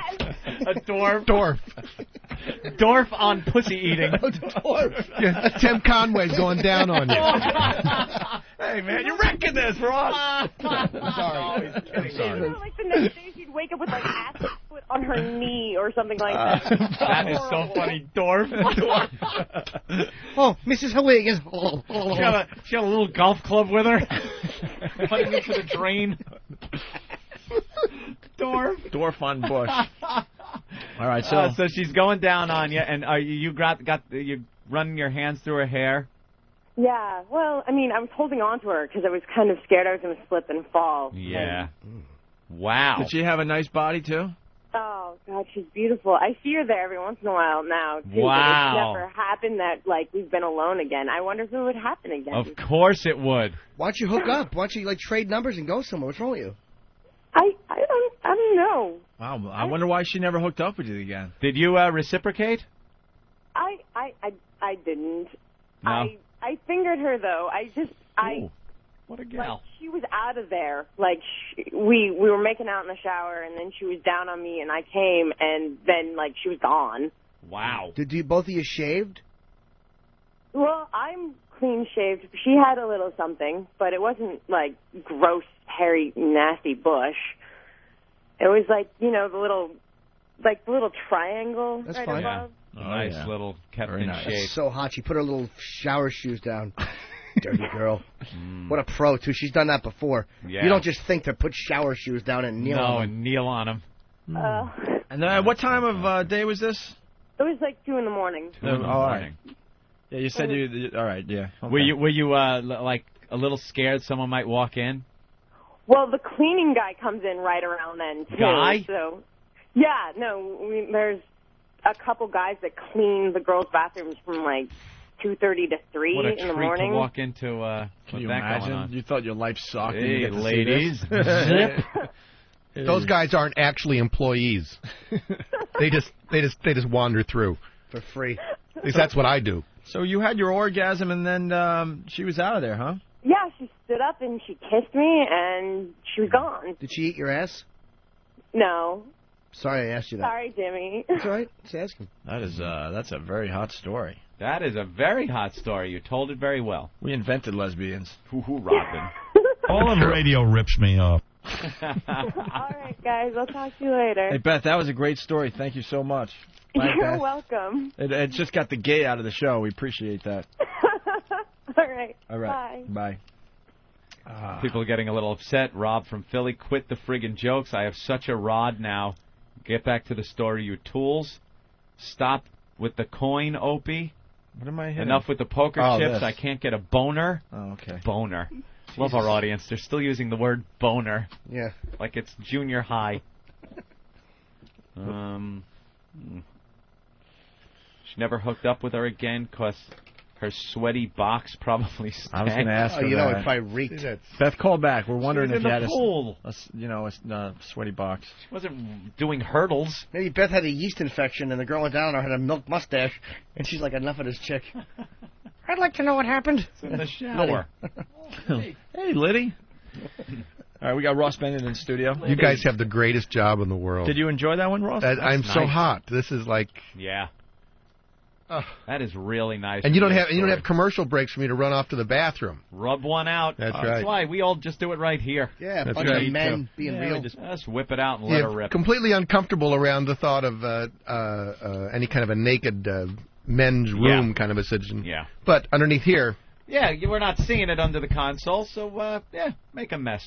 Why not? Let's go to Martin real fast. Martin, what's up? Hey, you guys got to turn on Danza today. Why? He's going to flip a go-kart. What do you mean he's going to flip it? He raced some stock car driver today. It was pre-taped, and he flipped. Third turn, got a little bumped. Boom. Oh, and they're going to show the video or something? Yeah. Right. That should be some exciting TV. Hot locker room lesbo sex to. Oh, I suck. I'm punching out then. All right, no, we might go with it. Thanks, Martin. Okay, no problem. All right. He's doing cooking right now with a young girl. Young black girl. I was going to say young colored girl, but I forgot what year we were in. I saw him deck a doorman once. Tony Danza? At the Comedy Store. See, we told you. Really? We knew In he had this. about 80 or 81, Richard Pryor was working out his live on Sunset Strip at the Comedy Store, and every night. And so by the second or third week he was doing it, everybody in Hollywood is there. So this room that should seat 200 has like 300 people in it. People are stuffed in the aisles, standing. And the doorman kept walking by Tony Danza, and he'd brush up against him. And he goes, if he does that again, I'm going to deck him.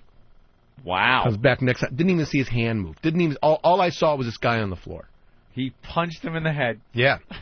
See, we've been saying this on the show. I think Anthony came up with the observation. We think this guy's a real prick when he's not doing his cute little All TV the show. Midwest rubes love him with this new talk show he's got and everything, and the women crowd in the audience.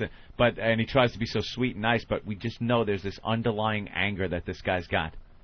And it comes out, I guess, in times when he's being brushed against. Ex-fighter, though. Ex-boxer. Yeah. Yeah. I think his record was something like 16-8. Yeah. Something like that, which means, you took some, he took some shots. Took some hits. Yeah. Shots to the head. All right, why don't we take a break? Ross Bennett sitting in with us. We got a few more things to get to before we wrap up this show. Do we have to do this Gamefly thing? Yep. Okay. Have to. Oh, but we want to. All right, I don't really know what this is about, Anthony. New people coming on board. Okay. Is this kind of like you can rent videos or something and they mail them to you? Huh? Gamefly. Oh, we used it. It's very cool. We used it. It's great. Gamefly.com. Yeah. Gamefly.com. You send a game back, the next game on your queue list is automatically sent to you. Takes only a couple of business days to get it to you. Gamefly lets you have up to 2 games at a time, games that you can keep as long as you want without any late fees. If you really like the game you're playing, you just click on Keep It, and then in your game queue, and you get the mint condition box, and the manual gets delivered to you and everything, all at a great membership that's a discount. great idea. How many great. How many games have you bought where they just They stink. They look good because the cover art was great, and then you bring it home and you're just hating it. The cover art. You buy it for the cover art. Well, you know what I mean. I don't know. That was always horrible back in like the early 80s when gaming first started. Right. Like home computer gaming. And the cover art was great. You'd look at this and go, oh, this game looks fantastic. Hey, how you doing? This is Joe. And the hell is then we that? just get stuff being played over the top of. Was that Nathaniel? Yeah. Was that your fuck up? What was that, fan? So a promo for one of Brother Joe's gigs, playing over the top of our program. All right. Well, we got to get through this. Look how nervous he is. Look how nervous. His hand is over his mouth, and he's like, oh my God, I screwed up. They're not going to talk about my segment today. He's in the main seat today because Derek's not here. Derek's not here. And actually, he's been doing a great job. So until that, right? Until that, right? Exactly. He looked like the barber in The Untouchables when he accidentally nicked. I'm sorry. And then you gave him this look. Nah, that's okay. That's all right. Just wait till we get off the air and get you back in the office. All right. Go to Gamefly.com. Gamefly.com/XM to get signed up. It only costs $21.95 a month, but you can start with a free 2-week trial, no commitments, cancel at any time, and start playing the latest releases of games you always wanted to play. That's it. And now there's even more reason to try out Gamefly for a month of May only. Anyone who signs up for any of their prepaid video game rental plans are entered into the Gamefly.com PlayStation Plus. Is it PlayStation Plus, PSP? What is it? Yeah, the hand. Yeah, PSP a day giveaway. You sign up in May, you could win a cool new Sony PSP handheld. Very cool. Gamefly.com. Go there, check it out. They got over 2,500 titles to choose from. Xbox, PlayStation 2, GameCube, all of them. Gamefly.com. There you go. The last game I played was Frogger. Frogger. I think you can Really get that was. on Gamefly. You can get that on your Frogger. phone now. Jesus. Well, that's what I was saying. The old video games, the cover art was so good. Yeah. I remember the Microsoft Flight Simulator. Yeah. It was like, I'd always loved the flight simulators. Now they're amazing. Like the latest one that's out now, I mean, you get the photorealistic grounds and airport and actual airline traffic, and it's just as difficult to fly this thing as it is a real aircraft. It's just really detailed. The first one... That's the #1 game in the Middle East. Ah, they love it. The first one, the cover art was of a Cessna flying over the countryside. I think I scared Ross. All this, you can fly an airplane on Microsoft Flight Simulator. You get it. It's one single line as a horizon and some very crude instrumentation, just some numbers on round circles. And it refreshed, like, I guess the refresh rate was 1 frame every 3 seconds. So you got this choppy kind of movement, and it was just impossible to try to fly this thing as a realistic flight simulator. And then they got the hang of it. But at that time, it was like, I can't believe this. It's just like flying a real airplane. It was horrible, all based on the cover art. They'd have that Tarzan game or one of those, like Frogger or something. It would look all exciting on the cover That's art. what I mean, yeah. You get it at home, and it was just awful. Because we all know the main titles you want to play, but then after a while you've played them all, and so you're always searching for that game that might be cool that you didn't hear about, and it's always because the artwork looks good. All right, let's go to Theo in Virginia. Theo. Hey. What's up? I want to hear Ricky's speech today. I've been waiting for Ricky's speech. Oh, Ricky's report on sarcasm? Yeah. I totally forgot about All right, that. we'll do that next when we come back. Here's what I'm thinking. I'm thinking uninterrupted, like let the boy shine just for a minute, and let him. Maybe he'll break into a stride toward the end or middle or so, and it could be great. Good point, fella. All right, we'll do that. All right, it's PlayStation Portable, PSP. I just know it is PSP. That's all right. I know what it is. And they're also reminding us that we would play just these remixes one more time. You want to hear the old lady? Do you want to hear the 2-bar one or 2-bar? 2-bar, really? Yeah. Okay. Or the Rosie O'Donnell. We'll play this as we go to break. When we come back, we got Ricky's report on sarcasm.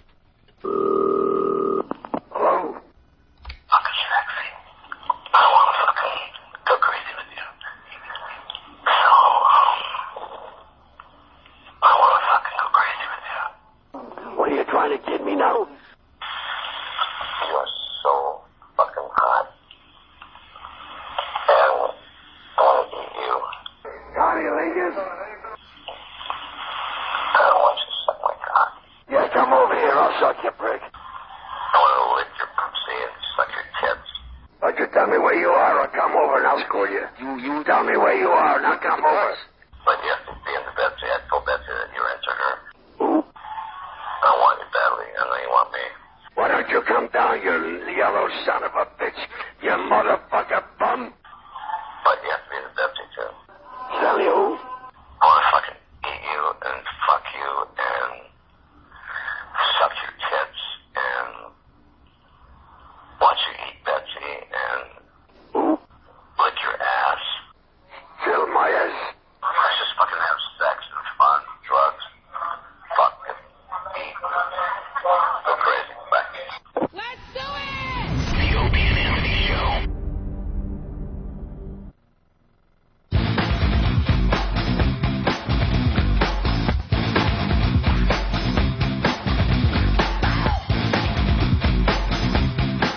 And we're back with the Opie and Anthony program. Ross Bennett sitting in with us today. Thank you, Ross. Anything you want to plug just in case we forget to thank you or? Oh yeah, I'm going to be at the. I'm going to be on a cruise ship. Jeez. I want to plug the fact that I want to kill myself on a daily basis. Which ship are you going to be on? I'm going to be on the NCL, the Norwegian. I don't know. Oh, is it the one that? No, I'm going to be over. I'm doing a Mexican cruise this week. Oh, Mexican. Nice. So I'll be at the Stress Factory in the summer. That's my big gig. They hook you up though on those ships, huh? Not in the least. No. They give me a room. Is it like that's their version of hooking you up. Is it a nice big suite with a balcony? And no, I mean I'm not in the crew area. No. Although some ships I am in the crew area because there's nothing more comfortable than not having a window on a ship. That is a little little troubling if you can't look out the window and kind of see something. I feel like Carrie, in the closet, and I just put a bunch of religious relics on the wall and I pray until my mother lets me out. But no, that's my big life right now. Do they make you pay for the? I'll tell you to could you at midnight flip on the bilge pump and then turn it off? It's your only duty here. We're always right over the. Even when I'm in the passenger area, I'm always right over the engine room. The engine room. Yeah. Pretty noisy. Wow. Did they make you pay for your own food? No, the food, everything's included. All right, so you're making money off the gig. If I drink, that's why I go. It's well, you never know some of these gigs I've heard you guys have to do. I just go because it's the best money I can make at this particular point in my career. Do they? You stay on for the entire cruise, or they drop you off somewhere? Sometimes it depends. Sometimes I fly in. I did a month in South America. I did Valparaiso, Chile, around to Argentina, whatever the big city is in Argentina. Who knows? Who even cares down there? But I went around the Horn twice, going back and forth. Really? And but that was like you're on for the duration, even though I did like 4 shows in a month. But this one, I'm going to go in. They're going to fly me in halfway into the cruise. Like they'll fly me into Acapulco. Yeah. And I just like saying that. Yeah. And then they're going to take me up to Los Angeles, and I'll fly back home. So I only do half the cruise, but I get paid for the full week. I always wondered that because last cruise we were on, the comic that was there, a couple of days in, he was just gone, and I assume they threw him overboard. It depends on what everybody has a different kind of a deal. Yeah. And it's whatever they can make. They run it through a computer. Yeah. And if getting your ass off the boat is going to save them $10, then you're back home sleeping in your own bed. Trade you for some fuel. Well, we got Ricky in the studio. Ricky! His mic ain't on. That's all right. That's all right. Like it really needs to be on. He's got his headphones on. He's a professional. So you're growing a beard, too. That's nice. Yeah, Are finally. you? That should come in the mustache the year back? Wow. 2010. Yeah, really. Takes like forever. More for me to get hair on facial Lil hair. Connor Peterson's tummy than on your chin. Why don't you just shave it? For real. Like once in a while I just gotta shave I mean, it. anything that shows up, just get rid of it 'cause it looks dirty. Yeah, when it comes in like peach fuzz, please. it ain't happening. There were more hairs in the Yates' bathtub. Yeah. So, Ricky, we forgot. Why did we make you do a report on sarcasm? Because I don't get sarcasm. He doesn't get sarcasm. Yeah, but why? I mean, how did that come about again? Remember Nathaniel was in our office. I'm sorry, yes. Nathaniel was sitting in the office, and for some reason, he's working very hard, and for some reason, there were a bunch of chairs, empty chairs, just around his chair. And he looked around. I guess maybe he was going to get up or something. He looked around and went, Jesus, could I get another seat around me? And Ricky then got up and started pushing the big couch in our office over toward him as to get another seat over by Nathaniel. Ross has taken off his glasses. He has pushed the mic away. He doesn't even want to be part of this. Now, if you were goofing on sarcasm, that would be funny. If he was, in fact, going, all right, and tried to push it, but was playing a little joke on Nathaniel, that would be funny. The fact of the matter is you actually were doing what Nathaniel said, give me another seat. Yeah, I just heard him say that. I said, let me just react on it, just do it. And You'd make a great Nazi. Just follow the orders. Who cares what they're saying? I'm not even thinking about the logic that goes into what he's saying. He wants a seat, I'll get him a seat. Yeah. He wants me to open up this can and dump it in the top of this roof vent. I'm doing it. Let's get Nathaniel in. Zyklon B, Zyklon A, I don't know what the hell it is. I'm not even going to ask. Nathaniel. Yes, sir. So what were you thinking when this went down? I was thinking that can't possibly be the actions of another human being. By the way, congratulations, Nathaniel. Oh, right. Why is that, Congratulations Opie? are in order. Well, we're going to do it tomorrow because we're running out of time, but you won some kind of comedy contest, right? Yes, a laugh-off, if you will. A laugh-off at the Comedy Cellar? Yes. A laugh-off at the cellar. You got up there, you did your shtick. Yep. And it was well received. Sure was. And Who judged this? it was sort of the applause thing at the end kind of thing. Oh, applausometer. Yes.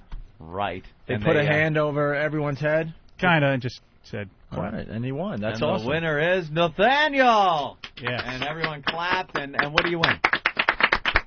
Yeah. I win 4 spots at their new talent show for the next 4 weeks. Ooh. So, that's nice. Any good free performance time. And we got your winning performance. We're going to get into it tomorrow, all right? Cool. Very we want to give it some time. Thank you. All right, but first it's Ricky and his report on sarcasm. Ross, jump in whenever you want. Gotcha. This kid won't even know that you're making fun of him, so just let it rip. He's a good boy. Go ahead, Ricky, read. He screws everything up, by the way, too. He's see these guys in the booth over there? Those are interns. They don't get paid to be here. They do a job as if they were being paid hundreds of thousands of dollars a day to be here. They work very hard. They're picking up the business. They know their shit. Ricky is also an intern. He doesn't get paid. He's just biding his time. He's completely clueless. Yeah, he's just... We can't even fake it anymore that he's going to pursue some line of employment in this business and be successful. It's just over for him. He should go to McDonald's and get a job there because it's just you really don't have what it takes, I don't think. Things could change. Who am I to say? But from what I'm seeing right now, I stink. You stink. Yeah. It's and he has really no confidence awful. whatsoever. No confidence. Constantly being beat down. The sad thing is, when you said that to him, there was no sarcasm whatsoever. No. No. I've never seen such earnestness. You know, this was like Pope John Paul II's deathbed. You know, every statement was being made. Yes, Father. Yes, yes. So we figured a good start for him here would be to be able to identify something like sarcasm. Sarcasm is used on this program a lot. And he seems to, his first test in the office with Nathaniel in the chair, he didn't really pass the sarcasm test. So we instructed him to make a little report on sarcasm and what it is and I guess how you use it. Yeah, so you didn't give a handout to Ross. We only had 3. Oh, that's okay. Yeah. I'll hear it for the first time, and I'll get on another level. Good. All right, and Ricky, start from the top because I know we tried to get into this a while back, and then we had to cut you off or something. Yeah, I was like nervous and drunk at the same time, so it was worse. So, yeah. Now this time I'm just nervous because I hate doing prepared speeches. So. Wow, you're good off the cuff, right? You like to riff. Yeah. You're a little nervous. Why? I don't know. I really just hate doing like speeches or whatever, like prepared things. Is his mic really low, or is he just speaking real low? I can't even crank it up. Look how high up it is. It's a shame level. Yeah, it's really. Shame level. Why don't we invite everyone in for the report on sarcasm? Yeah, get everybody in here. Look at Nathaniel's like, Nathaniel's like, you know what Nathaniel's like right now? It's like when Kirk beams down to the planet, he takes like Spock with him and stuff, and all of a sudden Scotty's at the helm.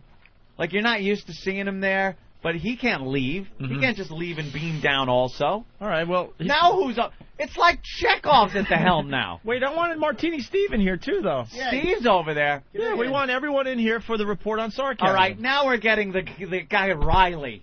Now Riley's at the helm. Wait, I want Eric in here, too. Why are you taking over? Oh, no. Jesus. And now here comes Eric. We don't need anyone at the board. We really don't need anyone at the board. For what? What's going to happen at the board? Yeah, what could possibly happen? Now there's no one at the helm.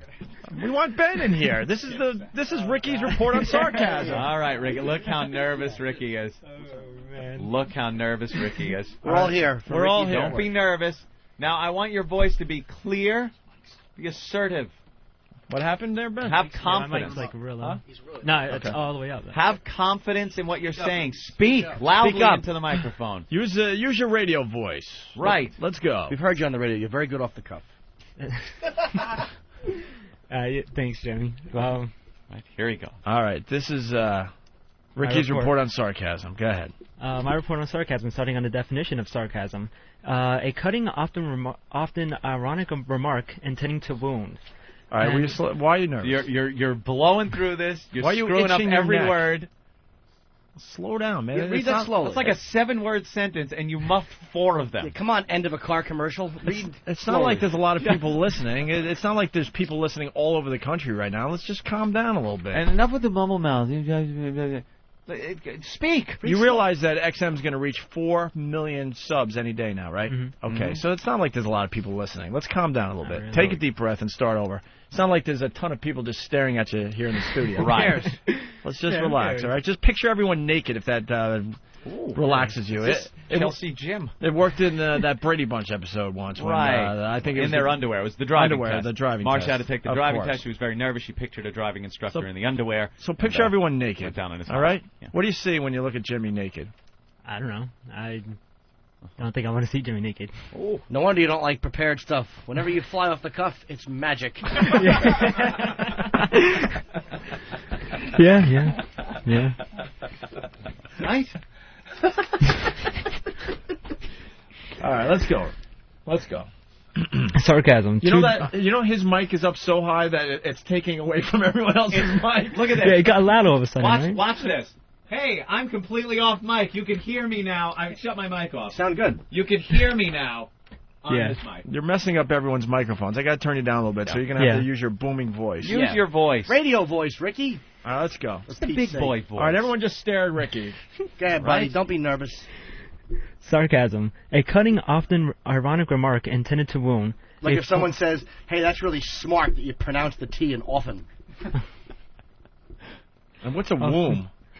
Wound. Wound. Wound, sorry. Yeah, you didn't really pronounce that right. All right. Well, we're picking apart every little thing now. Let's let him roll a little. All right.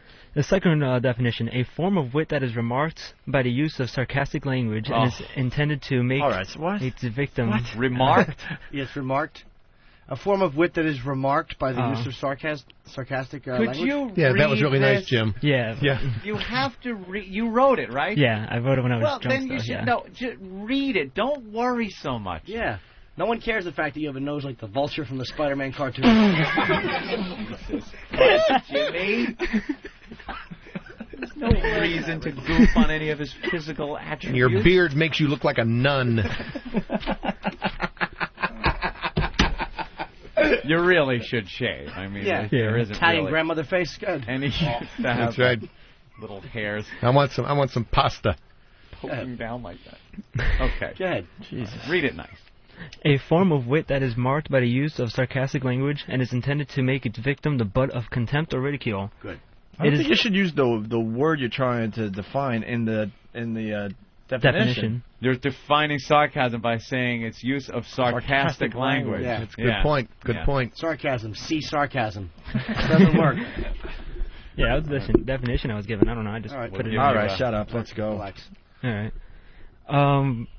Yeah, I don't know. I think I'm going to skip the No, you're Latin not. part. No, you're not. No, you're not. Don't think. The root of the word is what's important here. Yeah, that's right. It's from the Latin. It's the late Latin word sarcasmus that comes from sarcasmos and then from sarcasian, which means to bite the lip in rage, snare, which is taken from the ancient Greek word for flesh, sarx. What does that mean? Not a clue. So you just wrote this down. It's pretty much plagiarized from a website. Yeah, this and first you part was didn't- just definitely You didn't do plagiarized. anything to maybe understand what you were writing down. Yeah. Well, he's giving basically. a definition, I think. Ricky's trying to give a definition and go, this is what it is, and let's... Do you have examples of the sarcasm? Yeah, that's in the following paragraph. All All right, let's go. Everyone's sarcastic in one way or another, just to be funny or just to mess around with another person. Do me a favor, could you put a little less inflection into it? Though? Oh, my goodness.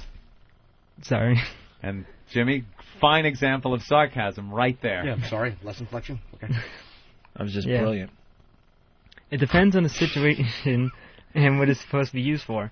$50,000 isn't anything is one example of sarcasm. There are some times in which sarcasm is used, but you can't really tell. The people that can't really tell the difference are idiots. Oh, now?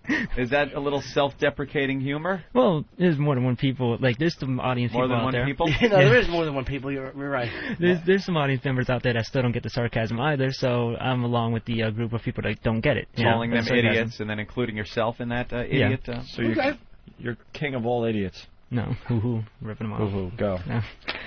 The example I said before about Opie saying to Jim that $50,000 isn't really anything was obvious sarcasm, but there were people that thought... Hold on. There's just a Gobi desert going on in his mouth. Do you hear that crackling? And it's like Rice Krispies in his dry cotton mouth. Yeah. The nerves... pasty white tongue. You sound like everyone I smoked pot with in high school. It's not like there's a lot of people listening. Like I said, we're going to hit 4 million subs, and You they need say some that water? I think I'm cool for now. They say that that equals there it about 12 million listeners, Get some water. Get give rid or of that take, cotton. right? It's very distracting. 3 people per sub. About that, yeah. So it's about 12 million people could be listening to this. That's Yeah. nothing. We used to talk to twice that on a daily basis, so it's no big deal. Go ahead. Go ahead, sweetie. Where was I? Oh, but there were people that thought he was saying that without a second thought that it just may be sarcastic. It was made obvious with Opie saying how much it was, in saying it in such a way that it was obvious enough for listeners, and enough times for listeners to pick up on it and say, all right, he doesn't mean that. He doesn't mean that to be serious. He's just messing with Jim. But it did not come off that way with a few people. Do you know you arguably have the worst idea-conveying ability of any human being I've ever met? I did kind of write this drunk, so I just... No. It wasn't. It's the wording, and it's Yeah. the reading like this, and you might as well just say sarcasm, exclamation Wow, point, Steve sarcasm. is really pissed because Steve... Go ahead, Diction. What? Yeah, go ahead. I do it like... No, you really, Jim hit the nail on the head. You tried to give an example of sarcasm, and you never even, the thought never was never clearly formed. No. Mm-hmm. You never actually established what Ope was talking to Jim about. You never put this example in any kind of context. So you're just assuming that everybody has some clue as to what you're making reference to, but they don't. Mm-hmm. This paragraph is awful. All right, let's keep going. Read it with a little oomph on it, like that. Yeah, we're running out of show here. Let's go, Come on, Ricky. for Pete's sake. Thus leading over to yell, it's called sarcasm. Sarcasm is all about hearing the tone of how someone says something, and that is sarcastic. Another scenario was with my case with Nathaniel. Okay. He had a lot of office chairs surrounding him. He then said that there weren't enough chairs around me. I need more chairs. Ricky, pass me that couch over there. Me, without thinking, obviously. actually moved the chair over without catching the sarcasm at all. Did Nathaniel say, Ricky, give me that couch, move that couch over here? No. He did? No. All right. And Ricky started moving the couch over there. I like the way, too, it's really cool because you always put the emphasis on the right words when you're reading, which makes it really excitement. He said, Ricky, pass me that couch over there. Me, without thinking, obviously, actually moved the chair. All right, go, Ricky. We're running out of show. Come on, Ricky. That's an instance where you must always be awake in order to catch the sarcasm. Another case of sarcasm is callers ending their calls with, you guys suck. They don't mean that at all. There are times where there isn't sarcasm at all, like when Norton told Dragon Wagon to cancel his XM sub in front of Eric Logan. That wasn't really sarcasm, but still a great line. Thanks, kid. Attaboy, Rick. Also not sarcasm is people back in the olden days saying syndication now. Back in the 1800s? Yeah, the Aldrin days. Syndication now? He's trying to get out of the fact that people think he's dumb, so he wrote Aldrin and thought people would go, this kid's worldly. Oh, he wrote Aldrin. Syndication now. I like Ike. Syndication now is in the olden days. All right? Back when they were just in NY for 2 years before actually getting syndicated to about 20 cities, and now they're on XM covering the whole U.S. and Canada. In conclusion, sarcasm is not being serious in what you say and saying in such a way, giving a holy fuck, what did I write? Wow. This is awful. I'm impressed. Look at this conclusion. Go ahead. Read that again. In conclusion, sarcasm, let me read it for word just to show you guys how much of an idiot I am. That's what you were trying to do. Yeah, in conclusion, sarcasm is not being serious in what you say and saying it in such a way, giving the hint in some way that you are not serious.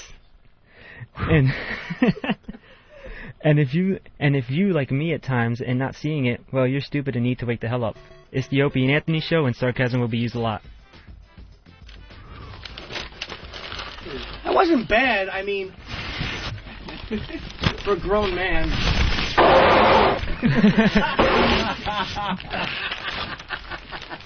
Ricky. And his one excuse as to why it wasn't good, he was drunk when he did it. We gave him one assignment to do, important enough to broadcast on our show, and you decided that was the time to maybe get a little loopy. And I didn't have any time because I had work and then I had school. Had time to get drunk. Right. Yeah, after the Jimmy show. I was drunk and I banged my wife and didn't pull out, and I created the wonderful, majestic creature that is my son, a work of God. You get drunk and you take a hot, steamy turd and put it on a counter. I think Ross is saying that he didn't really care for your sarcasm. Yeah. I don't think much people did, actually. Most people did, you're right. Oh, instant feedback's coming in. People think it's great. Really? Oh, sure. Actually, I give it a C-. Yeah. C-. Did you catch the sarcasm? Yeah. You did? Yeah. I don't know. You kind of looked like you might have thought people actually... No, I know. You got to read with a little more inflection next time, though. You can't just barrel through. You have to realize that words have meanings. You don't just recognize them, open your mouth, and phonetically sound them out. You have to mean what you're saying. Why don't you... Anti-Steve. Why don't you just leave? In conclusion, Ricky should go fall on a knitting needle. Which end? The listeners don't care for the... All right, listen, we got to get a plug-in for Ross Bennett. Ross, thank you so much. Your Thanks first for having me, appearance on the guys. show. It was great. Very good. Want to have you back in the near future. Also, Brother Joe, notyou2.com. We're going to play a sample of his work tomorrow because we ran out of show.